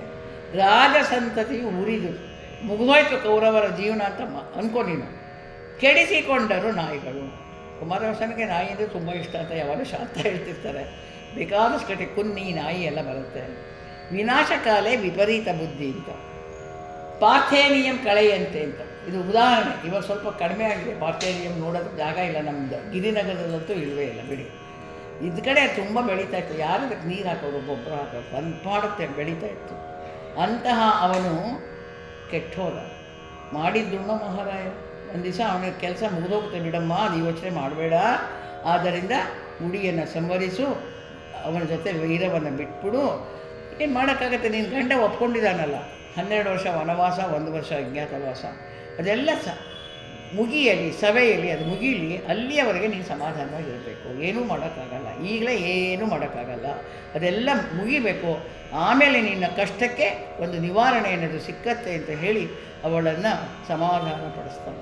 ಅದಕ್ಕೆ ವಿಮರ್ಶಕರು ಹೇಳ್ತಾರೆ, ಮಹಾಭಾರತಕ್ಕೆ ಕರಗವನ್ನು ಹೊತ್ತವಳು ಯಾಜ್ಞಸೇನಿ ಅಂತ. ಅಗ್ನಿಕನ್ಯೆ, ಬಿರಿ ಹರಿದ ಮುಡಿಯೇ ಆ ಚಂಡ ವಿಪ್ಲವ ವೃಕ್ಷಕ್ಕೆ ತಾಯಿ ಬೇರು ಅಂತ ಹೇಳ್ತಾರೆ. ಅವಳನ್ನು ಕೃಷ್ಣೆ ಅಂತ ಕರೀತಾರೆ. 3 ಜನ ಕೃಷ್ಣರಿದ್ದಾರೆ ಮಹಾಭಾರತದಲ್ಲಿ. ಇವರು ವ್ಯಾಸ ಮಹರ್ಷಿಗಳು ಕೃಷ್ಣಮಣಿಗಳು ಅಲ್ವೇ? ಕೃಷ್ಣ ಒಬ್ಬ, ಇವಳು ಕೃಷ್ಣೆ. 3 ಜನ ಕೃಷ್ಣ ಇರುವಂತಹ ಮಹಾಭಾರತದ ಕತೆ. ಅವಳು ಪಂಜಾಬ್ ಹೆಂಗಸು, ಸಾಧಾರಣದಲ್ಲ. ಇವತ್ತು ಕೂಡ ಪಂಜಾಬ್ ಹೆಂಗಸು ಬಹಳ ದಾಟಿ ಇರ್ತಾರೆ. ಎತ್ತರ, ದಪ್ಪ, ಶಕ್ತಿ, ಅವರ ಉತ್ಸಾಹ ಎಲ್ಲವನ್ನು ನೋಡಿದಾಗ ಪಂಜಾಬಲ್ಲಿ ಹುಟ್ಟಿದವಳು ಇವಳು, ಪಾಂಚಾಲ ದೇಶದವಳು. ಹಾಗಾಗಿ ಅವಳು ಕೃಷ್ಣನಿಗೆ ಹೇಳ್ತಾಳೆ, ನೋಡು ನಿನ್ನ ಕೃಷ್ಣ, ನೀನೇನೋ ಏನೇನೋ ಹೇಳಿದೆ, ಜಡೆ ಹಾಕೋ ಅಂತ ಹೇಳಿದೆ, ನಾ ಹಾಕೋತಿದ್ದ, ನಿಂಗೆ ಗೊತ್ತಿಲ್ವ ನಾನು ಮಾಡಿರೋ ಪೋತಿಗೆ. ತುರುಬ ಕಟ್ಟುವ ಹದನ ನಿಮ್ಮಡಿಯೋ ಅರಿಯದೆಂಬೆನೆ, ಸಕಲ ಸಚರಾಚರದ ಚೇತನ ರೂಪ ದೇಹಿ ನಿಕಾಯ ಕೃತ ಸಾಕ್ಷಿ, ತರಿದು ದುಶ್ಯಾಸನನ ವಕ್ಷದೊಳೊರೆವರ ಕುತದೊಳ್ ಅದ್ದಿ ಕಟ್ಟುವ ದುರುಬನರಿಯ ಕೃಷ್ಣ ಎಂದಳೋ ಕಮಲಮುಖಿ ನಗು ನಗುತ್ತಾ.